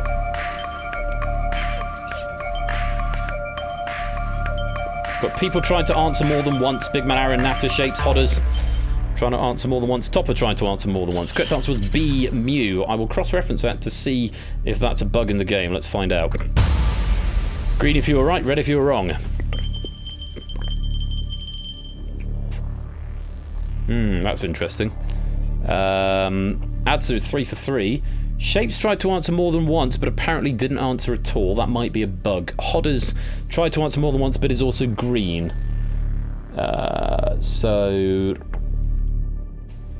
Okay, something's going on with my my log there. Maybe Shapes just abstained. I don't know. I'll look into the log. But Shapes, Tech Freak Gaming, and David sitting that one out. Remember, there's no unless you got a bonus round. There's no penalty for getting it wrong. Okay, so you may as well have a guess on these. Adster is 3 for 3 though, and going strong in the spotlight. Question number 4. Take a look at this. Which of these Generation 2 Pokemon games was not released at the same time as the others? Pokemon Gold, Pokemon Silver, Pokemon Crystal. Answer now. Oh, fair enough, Natter.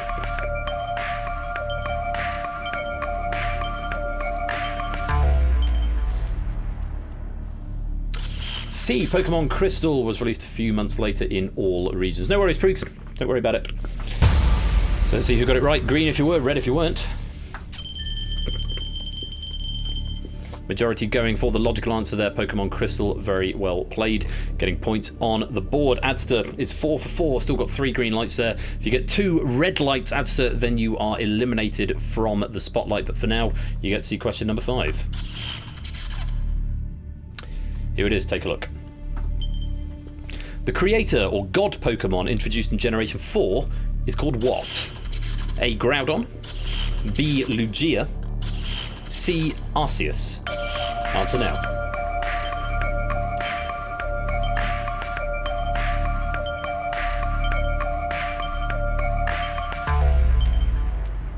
And there's your time. Arceus, the god Pokemon, the creator Pokemon, what's the answer? C is what we wanted. Arse. Lugia in Italy. Could be, actually. Wouldn't surprise me. Let's see who was right. A few more wrong answers there, but Adster is 5 for 5 on that. Very well played, Adster. You started in the spotlight and you are continuing in the spotlight to the end of the category. Very, very well played. I'm not going to do a thing where I check who's got the high scores at this point because it doesn't order it until the very end, but you can see your scores, and if you want to try and fathom out who's beating you at the moment, 10 is the highest score if you had a multiplier on there, and there are a few 10s there. Adster, that is the end of the first category. And you now get to pick the second, as you are still in the spotlight. You've got a choice of trees, US geography, British sitcoms, 21st century politics, or classical music. Which would you like next?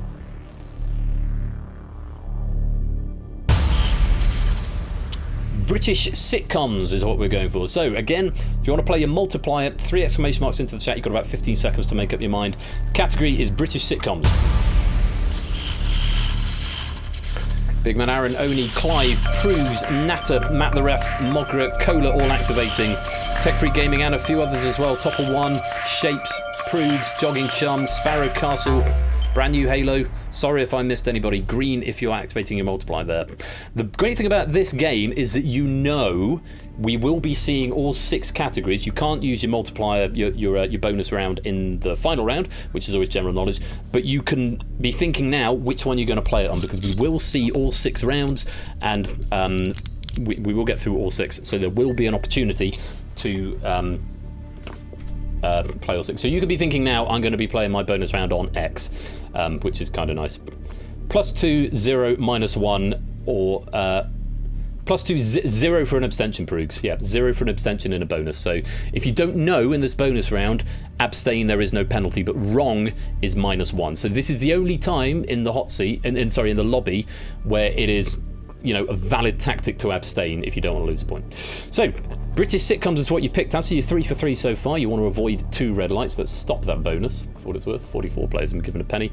And let's take a look at the first question. British sitcoms. The character Victor Meldrew appeared in which British sitcom?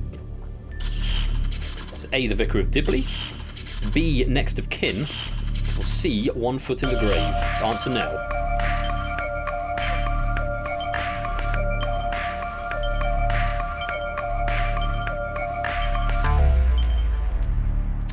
There's your time up. C, One Foot in the Grave was the answer we were after there. I don't believe it. Let's have a look. Who was right, who was wrong? Change of category. We could have a change of landscape here. Let's have a look. Green if you were right. Adster again continuing his trend. 100% track record so far in the spotlight. A few wrong answers there going red, and a couple of abstentions as well. Adster is all good though, still in the spotlight. Let's go on to question number 2. What was the surname of the eponymous family in the BBC sitcom My Family, starring Robert Lindsay and Zoe Wanamaker? A, Bailey, B, Harper, or C, Marshall? Answer now.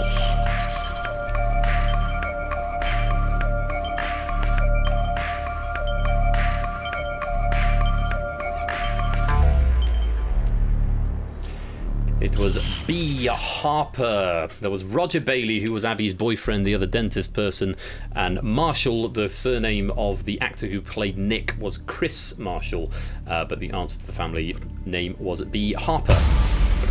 So, let's see who got it right, who got it wrong. Adster has put his first foot wrong, getting your first red light. So one more incorrect answer within the next 2 questions, Adster, and you will be ejected from the spotlight and a new player will be selected.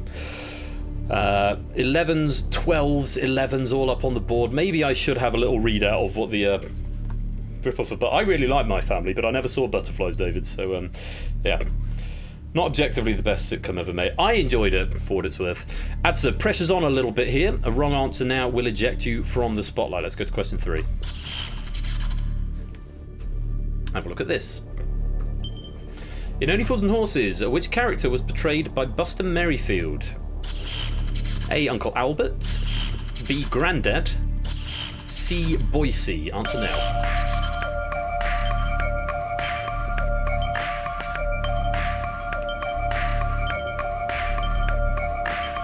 Oh, did it, David? Yeah, similarities there then, definitely.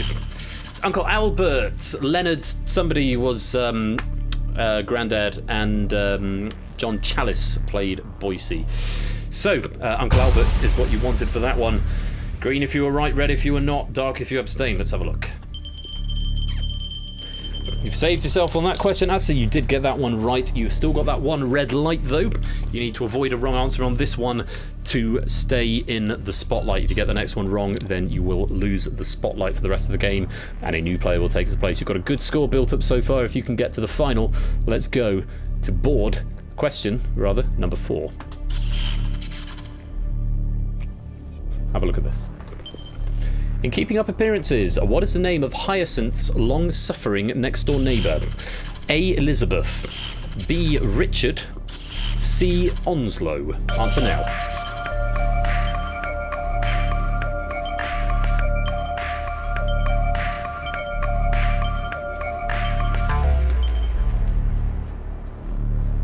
It was A. Elizabeth and her brother Emmett were living next door. Richard was her husband. Onslow was her brother-in-law.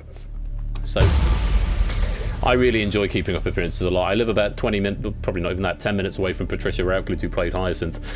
She was at my graduation ceremony. That's a fun fact for you. Yeah, of course, too. Reverse osmosis. Well, let's see. Are we going to be losing our first Spotlight player or not? Let's have a look. We are not. Adsa has survived that one, getting 13 points now, and now say if you get the next one wrong, then you're fine. The light just transfers over it. 2 out of 3 that you are looking to avoid. Lots of red going on up there. Let's go on to question number 4. Or even 5. 5, I think. Question 5. Have a look. The Channel 4 sitcom Peep Show starred which comedy duo? Alexander Armstrong and Ben Miller? Vic Reeves and Bob Mortimer? David Mitchell and Robert Webb? Answer now.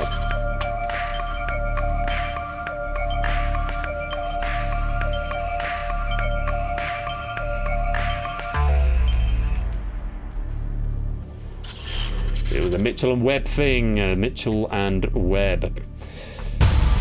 Let's have a look. See, and that's number Wang. That is indeed number Wang. Let's see. Has Adster got another green, or has he gone red? He's gone green, and he's 3 greens again. A few reds up there. Brian, Liswitz, Maxio, and Kegler Coach, but lots of green up on the board. A couple of abstentions there. And Adster means you survived category number 2. You're going very, very strong so far. 14 points. I think you've only dropped 1 question so far, which means you've got 9 out of 10. 9 points at the moment, as and when you get to the final, but you've got to get there first of all. For now, let's go back to the category board. So, you're left with trees, US geography, 21st century politics, and classical music. What's it going to be next, Adster? 21st century politics. If you would like to play your multiplier on 21st century politics, 15 seconds, 3 exclamation marks. Decide now.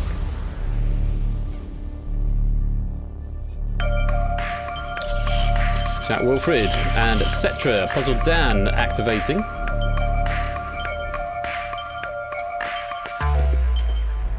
Just the 3 by the looks of it, going on here. So Adster currently on 14 points. You've got 3 green lights, you haven't got any reds to worry about at the moment. Let's take a look at our first question on 21st century politics. Who was the US president on New Year's Day 2000? A. Barack Obama, B. George W. Bush, C. Bill Clinton. Answer now.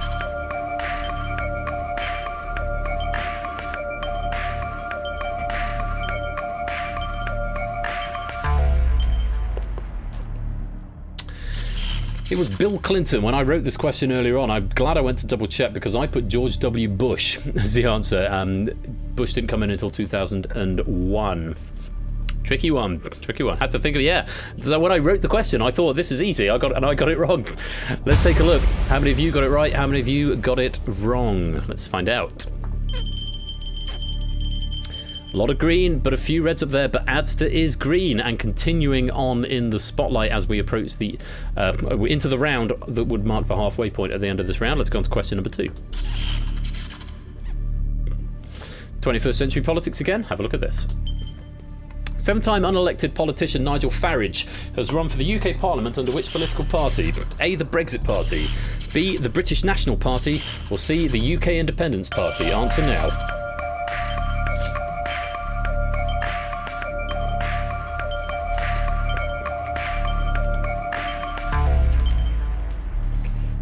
Correct answer was C, the UK Independence Party, UKIP. Yeah, the shade in this question. I'm sorry, Clive, I didn't mean to bring him up. I thought I'd get some shade in there as well. Yeah, the UK Independence Party was the answer, although he went to the Brexit Party and did get elected to the European Parliament. He's only ever run in the UK under UKIP. Let's find out who got it right and who got it wrong. Oh. DC Simmons subscribing for 10 months, double-digit sub. Thank you very much for the sub there, DC Simmons. The plan is to allow people to join this game halfway through in the future. At the moment it's not, but do enjoy from the sidelines. Thank you for the support and do enjoy the game. Most getting this one right. A few players going red here, giving a wrong answer of some sort, but a lot of red, including Adsa, who remains in the spotlight as we go on to question number 3 of 21st century politics. Take a look at this. Which UK political party is led by Sir Keir Starmer? The Red Party? The Blue Party? The Yellow Party? Answer now.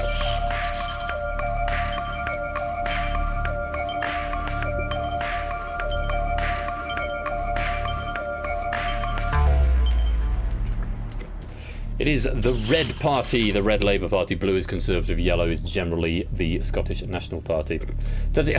Don't start, Ash. We'll have this conversation another time. I mean, yes, he leads it by name. I mean, Angela Rayner's really in charge. I think we all know that, but not for tonight. Not for tonight, because I quite like Sir Keir Starmer. I don't know if I like Sir Keir Starmer so much as I hate Boris Johnson, but it's one of those. Let's have a look. Who was right? Is Rayner really your MP, Progs? She strikes me as quite good. I quite like Angela Rayner. Let's have a look. Who was right? Who was wrong? As again is solid here. 17 questions, still 3 green lights right there. Well, it's 21st century politics, Matt. There's going to be some politics coming up. Looking good. Adster, no drama yet. Let's go on to question number 4 on 21st century politics. Have a look at this. In 2017, who replaced Sean Spicer as the White House press secretary? A. Sarah Huckabee Sanders, B. Kayleigh McEnany, or C. Stephanie Grisham? Answer now. Yeah, quite 8 Minky. My bad. Fair enough, DC. Do enjoy the new game from the sidelines. Sarah Huckabee Sanders, who was later replaced by Stephanie Grisham, who was later replaced by Kayleigh McEnany, who was the White House press secretary until Donald Trump lost the election last year. Let's have a look. Who was right? Who was wrong? Yes, Jack Wilfred, absolutely right. Spicer, Huckabee Sanders, Grisham, McEnany in that order.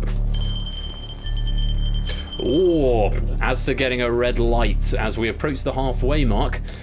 Unless Asda gets this one right, he's not going to pick the next category. But if Asda does get this one right, he will be able to pick the next category. But of course, that red light is a warning. 2 red lights and you are out of the spotlight, Asda. Let's go on to the final question of this round.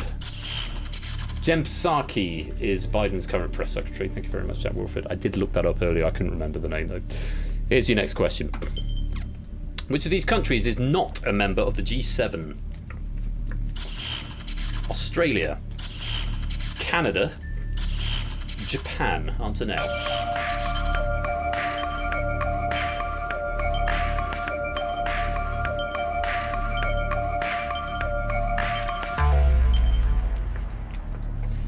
It is A, Australia, currently meeting in Cornwall at the moment, and Boris Johnson spreading the word of environmental safety and saving the planet by flying a fucking plane from London to Cornwall. You can drive that distance in about 3.5 hours. But no, let's get in a plane and do it. Australia is not a member of the G7, they're a member of the G20. It used to be the G8 and then Russia was expelled, so it's currently the G7. Canada and Japan are both members. Let's have a look. Who was right, who was wrong? Green if you were, red if you weren't. Oh, Adster! Your second red light, that means you are going to be ejected from the spotlight. What a run, though, going through 3 categories right there and giving a damn fine job as the first ever player in the spotlight. But unfortunately, Adster, with 2 red lights, your time has now come to an end and we must eject you from the spotlight. And that purple ring around you there, Asda, means that you cannot be reselected for the spotlight, but a great game, a great performance all the same. So, we need someone else to take up that spotlight. Let's pick a new player now. Mr. Quiz himself, David J. Bodycombe, is into the spotlight. Currently on 11 points, and we wipe the slate clean in terms of answers given correctly or incorrectly from the last 3 questions you've given. The Circle of Doom is for the countdown timer for the bonus round, which you'll find out about in just a minute. So, David, you are our next Spotlight player. We've reached the halfway point. If you can go through the next 3 rounds without being ejected from the Spotlight, then you get to play the final. Welcome, Quizzy Dan. Hello, my friend. Welcome to the stream. Lots of other people I've missed. DC Simmons, Silent Marine, XO, Alto, SM Midi, Oh Hey, Lupine, AJ, Fake Paper Tiger, Mithers, Milklight, Mogra, Tech Freak, Effrontery, AB Me, Prugs, and then I think I've got to people, Zeus, and yeah, I've got that far. But welcome to you all if you're still here. So, David, welcome to the Spotlight, and your first job in the Spotlight is to pick the next category. So you've got a choice of trees, US geography, or classical music. Which would you like next, David?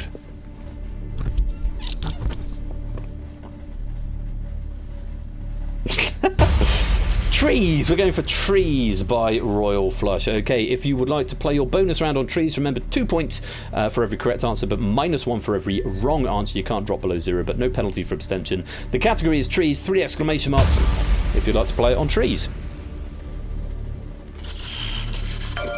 Unsurprisingly, David is activating his bonus points here, as is Jay White, Maxio. Anybody else? Just the 3? David, Jay White and Maxio, your multipliers bonuses are active. David, you are in the Spotlight. Your previous performance in the last questions don't count here. It's just, we start you again from 0, so even if you got the last 3 wrong, it means you don't get immediately ejected from the Spotlight. Starting from now, David, take a look at your first question on trees. Trees that shed their leaves in the autumn are botanically referred to as what? A, evergreen. B, ephemeral. C, deciduous. Answer now.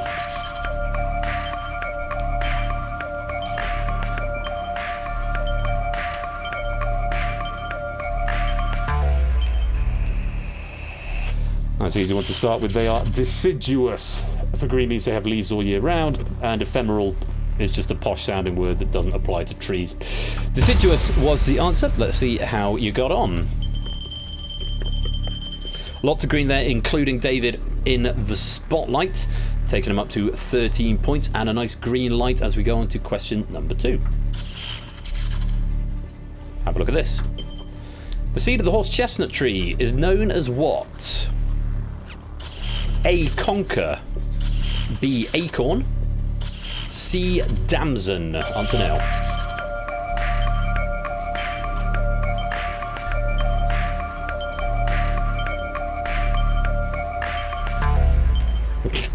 Sorry, Jack, my bad. Although it keeps telling me you're trying to answer more than once, Jack. I'm not quite sure what's going on there. A, conker is the right answer. Again, I was going to say hopefully a nice easy one, but if you don't know what horse chestnut tree is, maybe not. Let's take a look who was right. Oh, a sea of green, but a couple of reds in there as well. Cetra, Tyson, Benjet, and Kegler Coach not finding the right answer. Oh, Prugs, your time has come. Hello, Mr. Boo.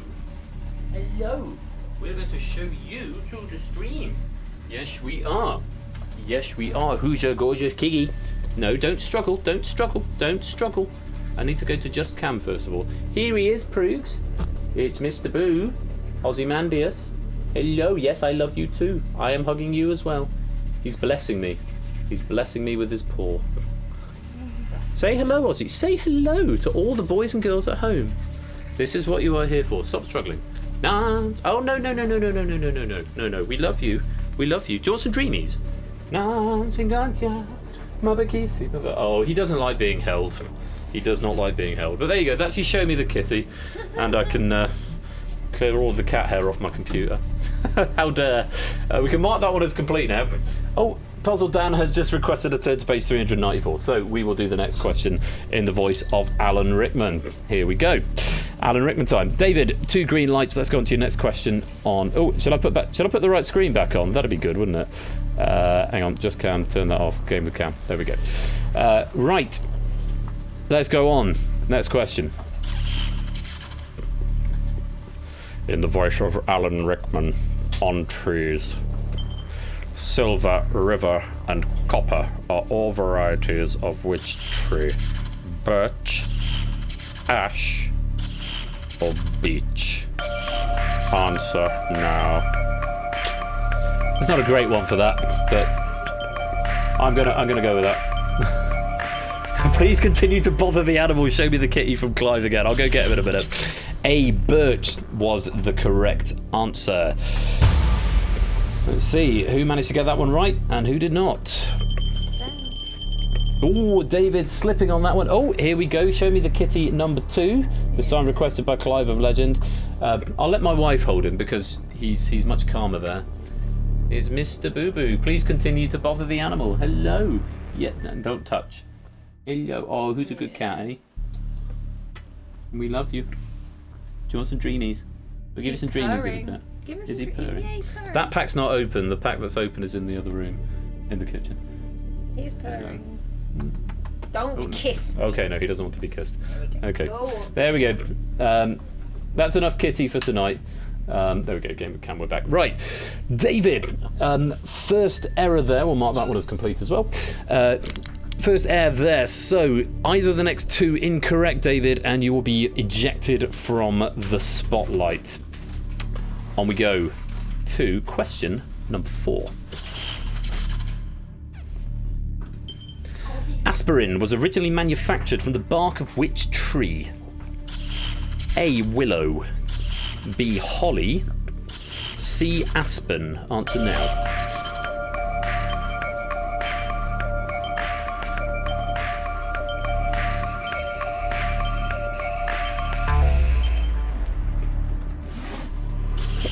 It's the willow tree, would you believe? The willow tree was used to create aspirin, and we're excited about willow trees at the moment, aren't we? More in due course. Let's have a look. Oh god, I've got all the bloody cat hairs all over my desk now. Who was right and who was wrong? David was right. He has saved himself on that question, but he's got to survive one more on trees if he wants to pick the next category and stay in the spotlight. Quite a few red answers there. Let's go on to the final tree question. Yeah, Aspen did feel a bit like a trap. That wasn't there by accident, Jack Wilford. Bad luck, Tyson. Let's take a look. The final question on trees. The giant redwood tree belongs to which genus? Dracana, Sequoiadendron, or Philodendron? Answer now.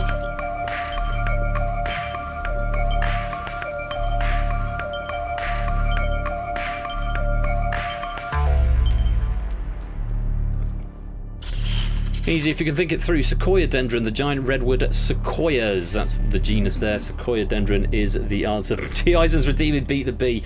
We'll do that at the end of the stream, G. Eisens, alright? I won't interrupt the game for Beat the Bee. Let's take a look. Who got it right, who got it wrong? I kind of love the idea of phoning into Gardener's Question Time and saying, I've got a sequoiadendron in my garden. It's Gigantus sequoiadendron. It's a bit big. What would you Well, how would you manage it? David has survived that question, which means he gets to pick the next category. There are only 2 categories left at this point. A few wrong answers there, but David, you are still in the spotlight, so even if you get the next one wrong, the red light just passes back to the beginning. Very, very well played. Giant trap answer, then Ben was right with an evil grin on his face. Maybe slightly, 8 Mickey, I couldn't possibly say. Very well done though, David. You are still in the spotlight for now. So, let's pick category number 5. US geography and classical music are the 2 options that are left. If you can get through both of these categories and stay in the spotlight, David, then you get to play the final for big points and even more pennies. What's it going to be? C or F are the options. I'm afraid you can't have G. There is no G. These are all the rounds I wrote. We're going for classical music, so if you would like to play your bonus round on classical music, remember 2 points if you get it right, and you're bonusing -1 if you're wrong, no penalty for abstention. It's 3 exclamation marks into the chat, and your time starts now. It had to go eventually, DJ. Innis, Toot, Score, all playing bonus rounds here. Anybody else? Kira's playing as well. Hodders as well. This means everyone else, if you want to play a bonus round, it is reserved for US geography. David, you're safe because that red light is at the end, so you can get this one wrong and not be ejected from the spotlight. But for now, let's go take a look at your first classical music question. The classical era piece known as The Surprise Symphony was written by which composer? A. J. Haydn, B. W.A. Mozart, or C. L.V. Beethoven? Answer now. Yeah, it is a surprise, Jack.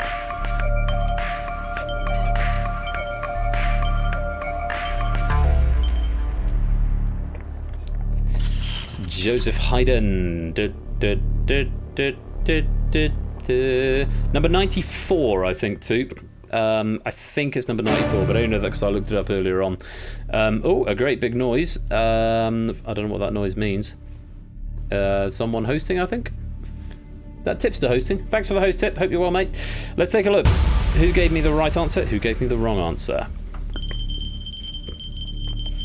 David was one of the ones to give me the right answer and being in the spotlight. That gives you 3 greens again. That puts you in a strong position, David. Let's go on to question number 2.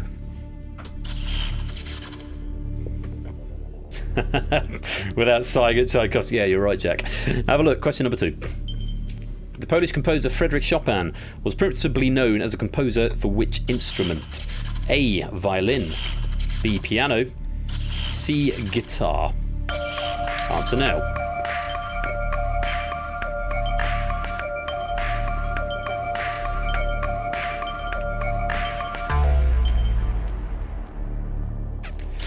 It's not a trap puzzle, Dan, it is the piano. Your daughter gave a presentation on him this week. Well, I hope you got it right, David. Yeah, Frédéric Chopin, the prolific virtuoso pianist, writing 4 sonatas, 2 concerti, 20 nocturnes, several hundred valses, and 4 ballads, and various other things as well.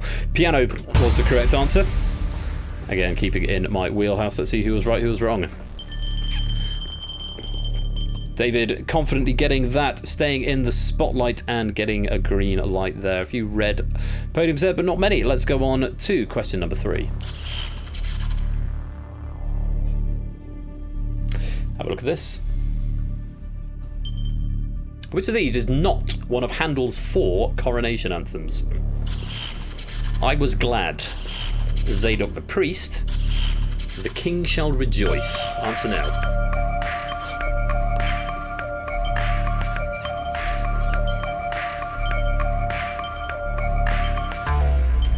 Jack, can I ask, are you trying to answer questions several times? Because I keep getting the log telling me you're trying to answer more than once, and I want to know if that is something you're doing or if that is maybe a bug here.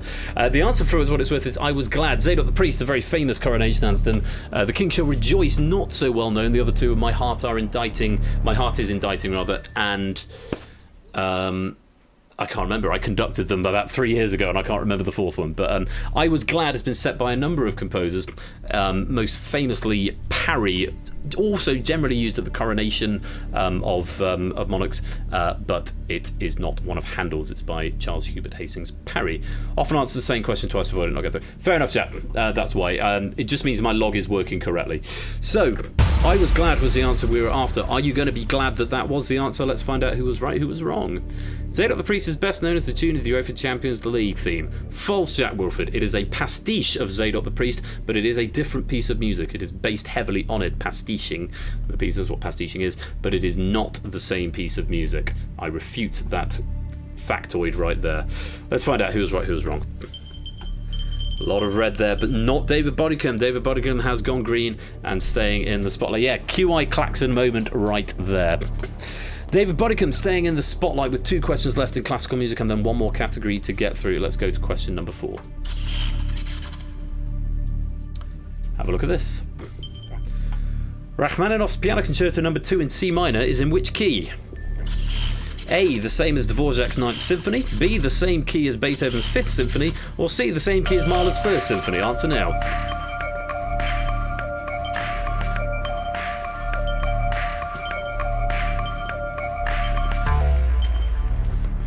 It's a lovely question. Opus 18, of course, it is in C minor, but that's the same key as Beethoven's 5th. sorry, everybody. That's a proper 1 versus 100 moment. I wanted to try some different question formats. But yeah, Beethoven's 5th is in C minor. The New World Symphony by Dvorak, I think, is in D. Mahler's 1st is also in D. Of course it is. Yes, of course. The same key as Beethoven's 5th, which is C minor. Da da da da. Also C minor. Thank you, Big Man Aaron. I appreciate it. Let's see if you enjoyed it as much in there. Green if you were right, red if you were wrong. David has gone red there, but quite a few people going green. Maybe more luck than judgment, who's to say? But David, that is your red light. If you get one of the next two wrong, then I'm afraid you will be ejected from the spotlight. Well done to all the greens. So yeah, it's in C minor. So pieces are in a certain key, a certain tonal family, so to speak. And the second piano concerto and Beethoven's Rachmaninoff's second piano concerto and Beethoven's Fifth Symphony happen to be in the same key. So let's go to the final classical music question. David, very much so. David's hoping for a right answer here. Have a look. Best of luck. The famous bridal chorus, often played at weddings, is taken from which opera by Richard Wagner? A. Tristan und Isolde, B. Lohengrin, C. Das Rheingold. Answer now.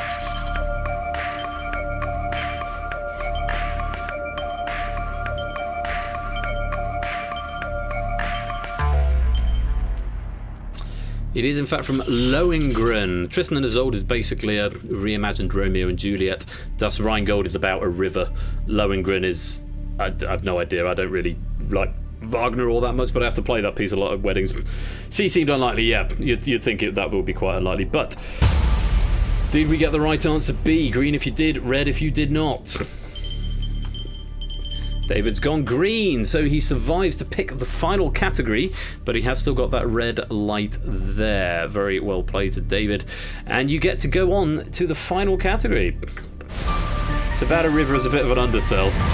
I'll take your word for that too. US Geography is the final category. David, take it away for me, please.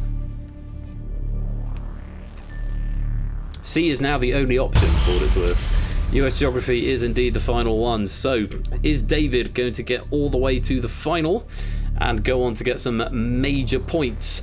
Or is he going to trip at the last hurdle and give the spotlight to somebody else? 3 exclamation marks if you want to play your bonus round on US Geography. 8, Benz J, Brian Listwitz, Riff Raccoon, all activating here. NPL darts as well. 1, 2, 3, 4, 5, 6 players activating bonus rounds here, and one more AB me as well. So double points if you get it right, but -1 if you get it wrong. David, you've got 1 red light. US Geography is a category. Let's go have a look at the first question. Oh, fair enough, score. Yeah, thank you. I appreciate that. US Geography question 1. Have a look. The US highway that runs from Santa Monica to Chicago is known as Route what? A. 69, B. 66, C. 42. Answer now. No spoilers in chat.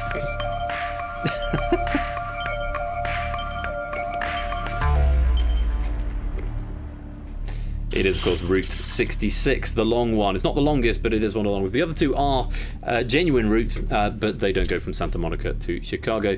Hopefully, we got that one right. David also going to be hoping he got that one right. Let's have a look. David did indeed get it right, and he has saved himself. He can afford a couple of wrong... Oh, he can afford at least one more wrong answer now, and still getting through to the final. Good luck. Let's go to the next question of US Geography. Have a look. The 3 states on the western border of mainland USA are Washington, California, and what else? Oregon, Montana, New Mexico. Answer now.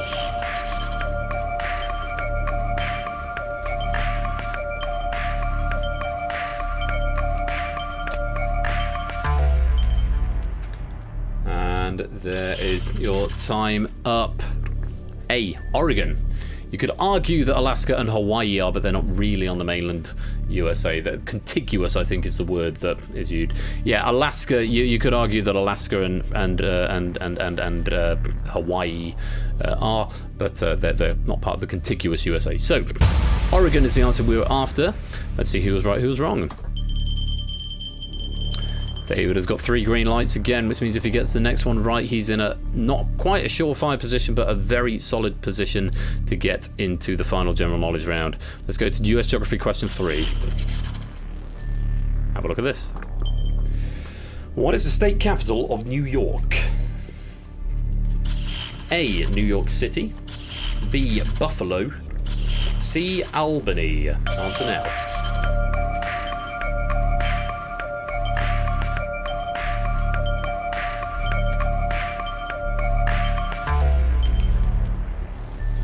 Correct answer was C, Albany. I don't know if anyone's falling into the Heffalump trap there. This may have been a thing on one of Ash's streams the other night. Let's take a look. Who was right, who was wrong.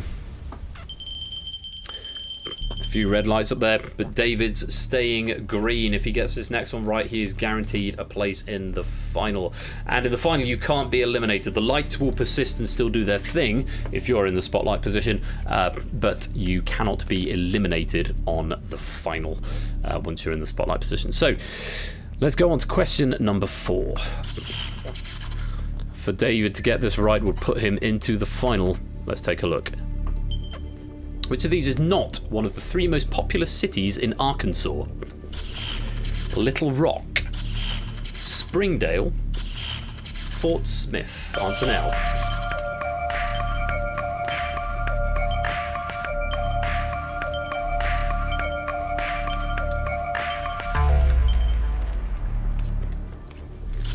It's Springdale. The other 2 are number 1 and 2. Springdale is number 4. Did you get that one right? Let's have a look. Green if you did. David's gone red along with quite a lot of other people. So David, it's going to come down to this 5th US geography question. If you can get this one right, you're through to the final and you're going to get a lot of points per question in the final for everyone you get right. If not, we will pick a new spotlight player and they will get 1 point per question in the final. The very best of luck. Let's take a look at question number 5. Other than Hawaii, which is the only US state not to observe daylight savings time? A, Arizona, B, Nevada, C, Alaska. Answer now.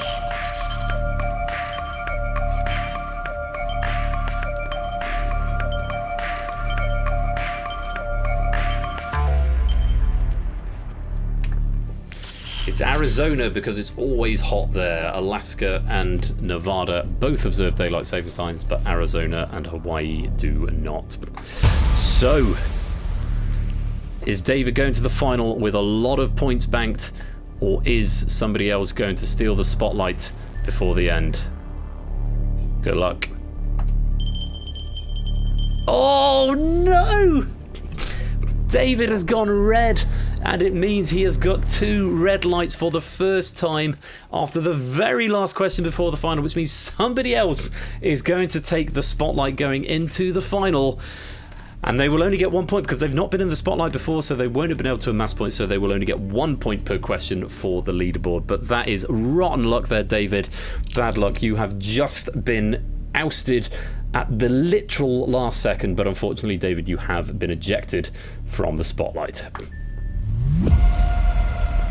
And you go purple. Bad luck indeed. But one of you lucky people could take the spotlight. But of course, everyone else is still playing for gold, silver, and bronze. Maximum of 5 pennies if you can get into the spotlight now. 3, 2, and 1 for gold, silver, and bronze for the top 3 scorers or ties therein. Best of luck. Who is going to be the final spotlight player of the night?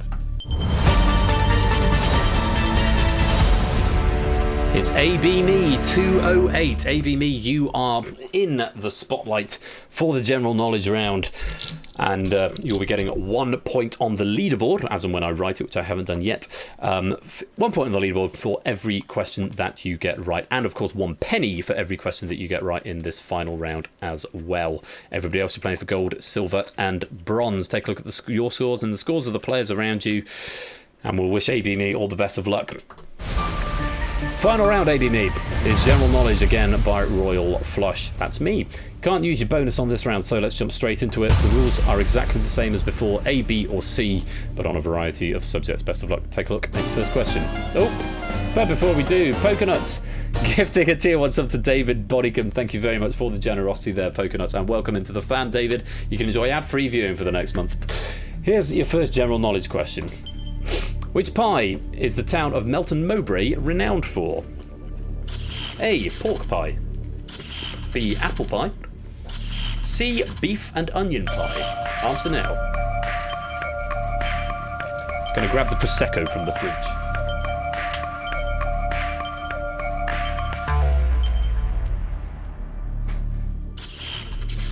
This is, of course, A, pork pie. Melton Mowbray pork pies.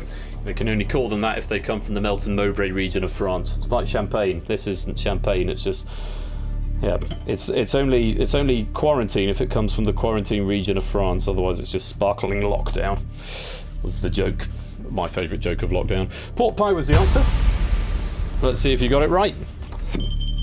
Most people did, but AB Me getting a first red light there. Of course, you can't be eliminated in the final here, AB Me. At least I don't think you can. I should have programmed it so you can't be, but that means you have not yet amassed any pennies or points in the final round. Let's go on to question 2.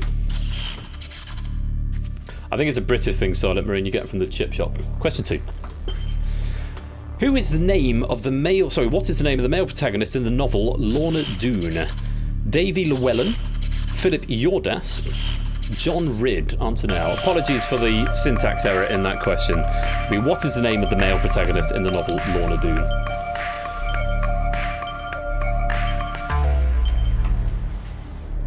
I was probably going to write who is and then change my mind halfway through to what is the name, but forgot to change the whatever that thing is at the beginning. John Ridd is the answer. John Ridd. Never read Lorna Doone. That was news to me. Green, if you were right. Oh, not many, and AB Me getting the second one wrong there, which means it doesn't mean you get ejected. It shouldn't mean you get ejected from the spotlight because it is the final. You are in the spotlight to the end now. Let's go on to question number 3. Yes, indeed. Maybe, I don't know if people should be ejected in the final of the spotlight. Probably not. I feel like this is the right call, but again, look forward to your feedback. Question 3. Which football club's nickname is the Baggies? Newcastle United, Blackburn Rovers, West Bromwich Albion. Answer now.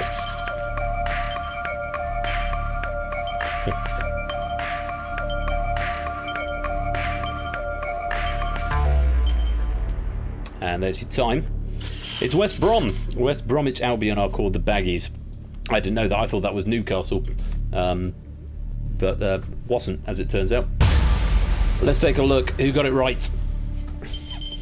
AB Me getting a green light right there. Very well done, AB Me. That's your first penny and your first point on the Spotlight leaderboard, which I haven't written yet. Magpies, that's where I'm getting it mixed up. Brand new Halo. Thank you very much. That's probably why I thought it was sounds similar. 2 more questions to go then. Let's take a look at question number 4 of general knowledge. How many wings does a bee have? 2, 4, or 6? Answer now.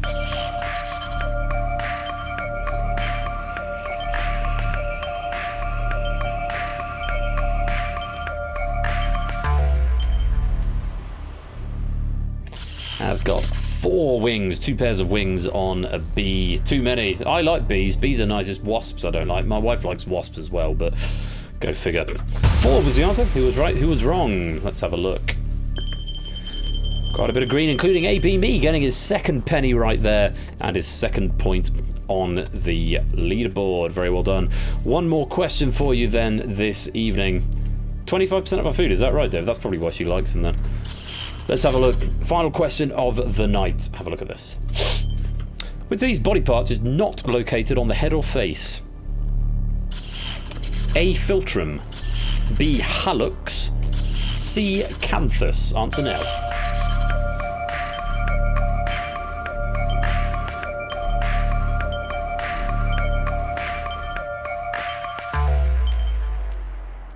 Did you get it? It's B, the hallux. The philtrum is this groove in between your nose. The other one, the canthus, I think, is where your eyelids meet, basically crow's feet. And the hallux is the posh name for the big toe. So, load of hallux. Let's have a look. Who got it right? Yeah, big toe. Very good, Bass, if you knew that one. Let's take a look. AB Me getting 3 for 3 and getting 3 spotlight points in the final. So that means we have come to the end of the game. We will find out our high scores, our gold, silver, bronze. I haven't written the data into the leaderboard yet, but I will do in due course. But that is the end of the game, and AB Me is going to be finishing with 3 spotlight points. It means DJ is our winner, our gold medalist with 36. You will get a gold medal for this, DJ, as and when I write it into the board. Yeah, new game, Samster. Yeah, just in for the end. Innis, Hodders, and Dogfish will share the silver medal and get 2 pennies each. I won't add them now. I will add them once I've read it into the app. And 8 Minky taking the first inaugural bronze medal with 34. 8 Me getting 21 points overall, but finishing with 3 spotlight points. That will equate to 3 pennies and 3 points on the leaderboard. And that is Spotlight. What do you all think? Looking forward to hearing your feedback. Yeah, GG's all round. Here, have many GG's from me. I'll do many GG's. I'll do my many GG's as well from everyone. Many GG's from me. There you go. GG's for everyone. I think it went quite smoothly. I don't think it goes over. Yeah, 7 pennies in one night. That's a good haul, Hodders. I will add these on. I'm going to need to update the penny app in order to accommodate for this and the database and stuff. There's a few tweaks I need to make as well. Not bad, quite long for what it is. So I was thinking that, Clive. I was thinking, is it quite long? Would it be better with 4 categories? But then, after we only have 2 spotlight players, I don't know if maybe the questions need to be harder, possibly. It is a little bit long. I mean, we started... I mean, it's about an hour, which is not unreasonable. I mean, it's comparable length to DangerZone, considering it was the first time I was doing a lot of explaining. Maybe it's a bit long. It is a relatively simple game, I do get that. Impressive bit of work. We should have a small set. It is a relatively small set. Works great straight out of the box. Yeah, it's really simple and it's really easy to write for as well. Room code on the bottom of the screen, that's going to be coming so people can join halfway through. Weight the chance to be in the spotlight based on correct answers, so it's random, but you have more chance the more you get right, makes it more meaningful. It's a thought, maybe brand new Halo. I kind of wanted to get, because I've got a lot of games that already reward the players who are doing best, like the Pyramid, for example, already does that. DangerZone does that. It rewards people for already doing well, gives them an extra bonus. I did want to make it more sort of inclusive for everybody to be able to. It's one thing to give an opportunity for everybody, irrespective of skill level, to earn pennies. Really fun. Overall concept's great. I think it does need some tweaks to the spotlight player category selection. Possibly interesting to hear more thoughts on that too in due course. I like it, so we can do it this way. To go 2 battles, quite interesting. Definitely interesting. Just play faster, maybe. 3 questions per category is maybe not a bad shout, Jay White. That could speed things up.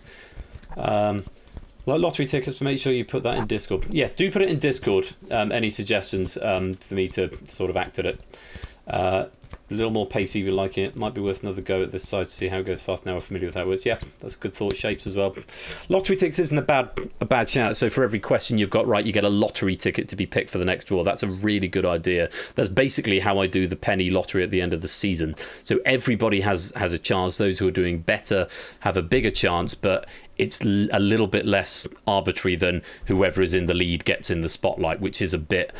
I think I don't want to say it gets tedious, but I think that might be a perception of only the strongest players ever going to be in the spotlight. I'm also hoping that some of our strongest players are actually going to contribute questions to this, which obviously would forego them from being in the spotlight. And I'm sorry if I'm being insulting or pejorative. I don't mean to be. It is just all in the interest of being inclusive and giving more people a chance to sort of take the limelight, as it were, in a game, literally in a game called Spotlight.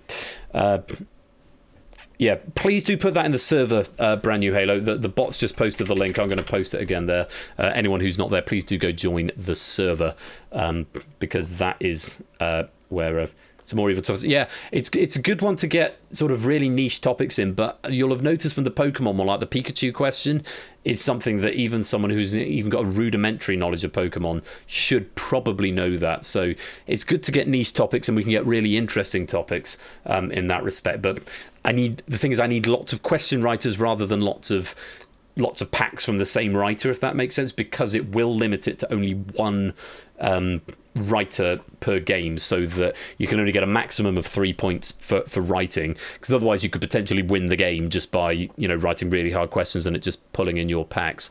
So that was the logic behind that. The reason that any question writer can't be in rather than they're just being excluded is because if, for example, David at the end there, AB Me came in as the final spotlight player. If the only question pack left, the general knowledge round, had been AB Me's, what do you do at that point? So the easiest way to do it was just to exclude everybody. And likewise earlier on, if AVME had come in halfway through a round that was his, that he had written, or he comes in and he gets to pick the next one and the only one left that he can pick is his pack, it just becomes really, really messy really, really quickly. So that's it. So this is a plea for lots of people to write lots of mini packs, or just 1 or 2 mini packs, to say if I can get 20 writers to write 1 pack each, then that, and I'm always happy writing packs. With I wrote this, all 7 packs in about an hour and a half this evening. So there's a lot to be said for this. You will get your pennies if you are in the podiums there. And as Energia is saying, a really good way to get started writing questions, because you can write in a niche area that's yours. It's multiple choice, which sometimes makes it easier to write, sometimes makes it harder. But they're very, very limited, just 5 packs. Likewise, Eggheads, really easy to write for, and limited questions numbers. But I will need lots of writers to help step forward for this. I'd say I'm happy writing questions, but it took me about an hour and a half to write topics on that, and my topics are fairly well versed for everybody, I think, at this point. So that is Spotlight.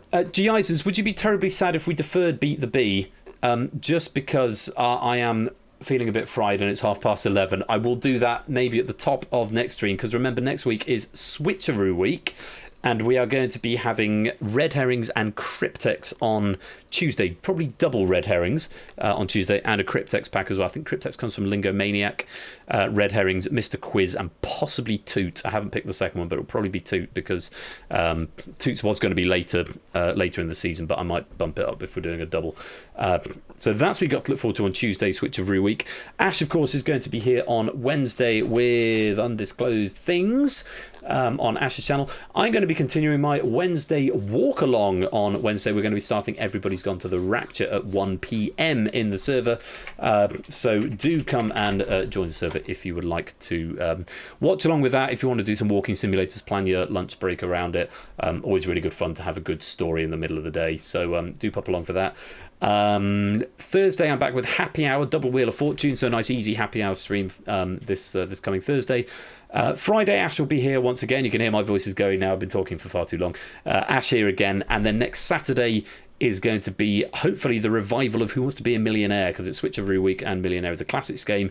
So that, all being well, will be back on Tuesday. Thank you very much for the 100 bits there. Thanks for the fun stream. Always a pleasure, Zeus. Thank you for your support. I'm glad you've had a good time. So that's what you've got to look forward to this week. Cryptex and Red Herrings Tuesday, Walk Along Wednesday in the serve with me, Ash on Wednesday night, Happy Hour with Wheel of Fortune on Thursday, Ash again on Friday, and then I'm back with hopefully with the revival of Wheel of Fortune next Saturday. In the meantime, really look forward to hearing your feedback on this. I get the feeling that it's maybe a little bit long. Maybe it was just because it was the first game. Maybe the packs need to be shorter. Maybe there need to be fewer categories. I'm more inclined to the shorter packs, but I'm also aware that we only had 3 Spotlight players here, and maybe one of them came in right at the very end. So need to get the balance. The idea is to try and get through quite a few or if there's one Spotlight player, that's a very rare occurrence, but not impossible. Anyway, do come to the Discord. Let me know your feedback. Enjoy the rest of this weekend, everybody. It's going to be a scorcher. We're going to my mother-in-law's for a barbecue tomorrow for lamb kebabs. It's going to be awesome, and I'm looking forward to it very much. Until next time, thank you all so much for playing. Thank you to all the question writers, the proofers, all the mods who've been on duty tonight, and to you at home for watching or tuning in or playing along. I hope you've had a good time.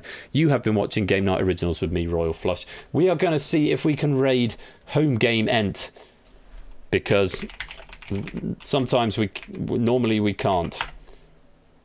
No, we still can't. Unofficial raid Home Game Ent.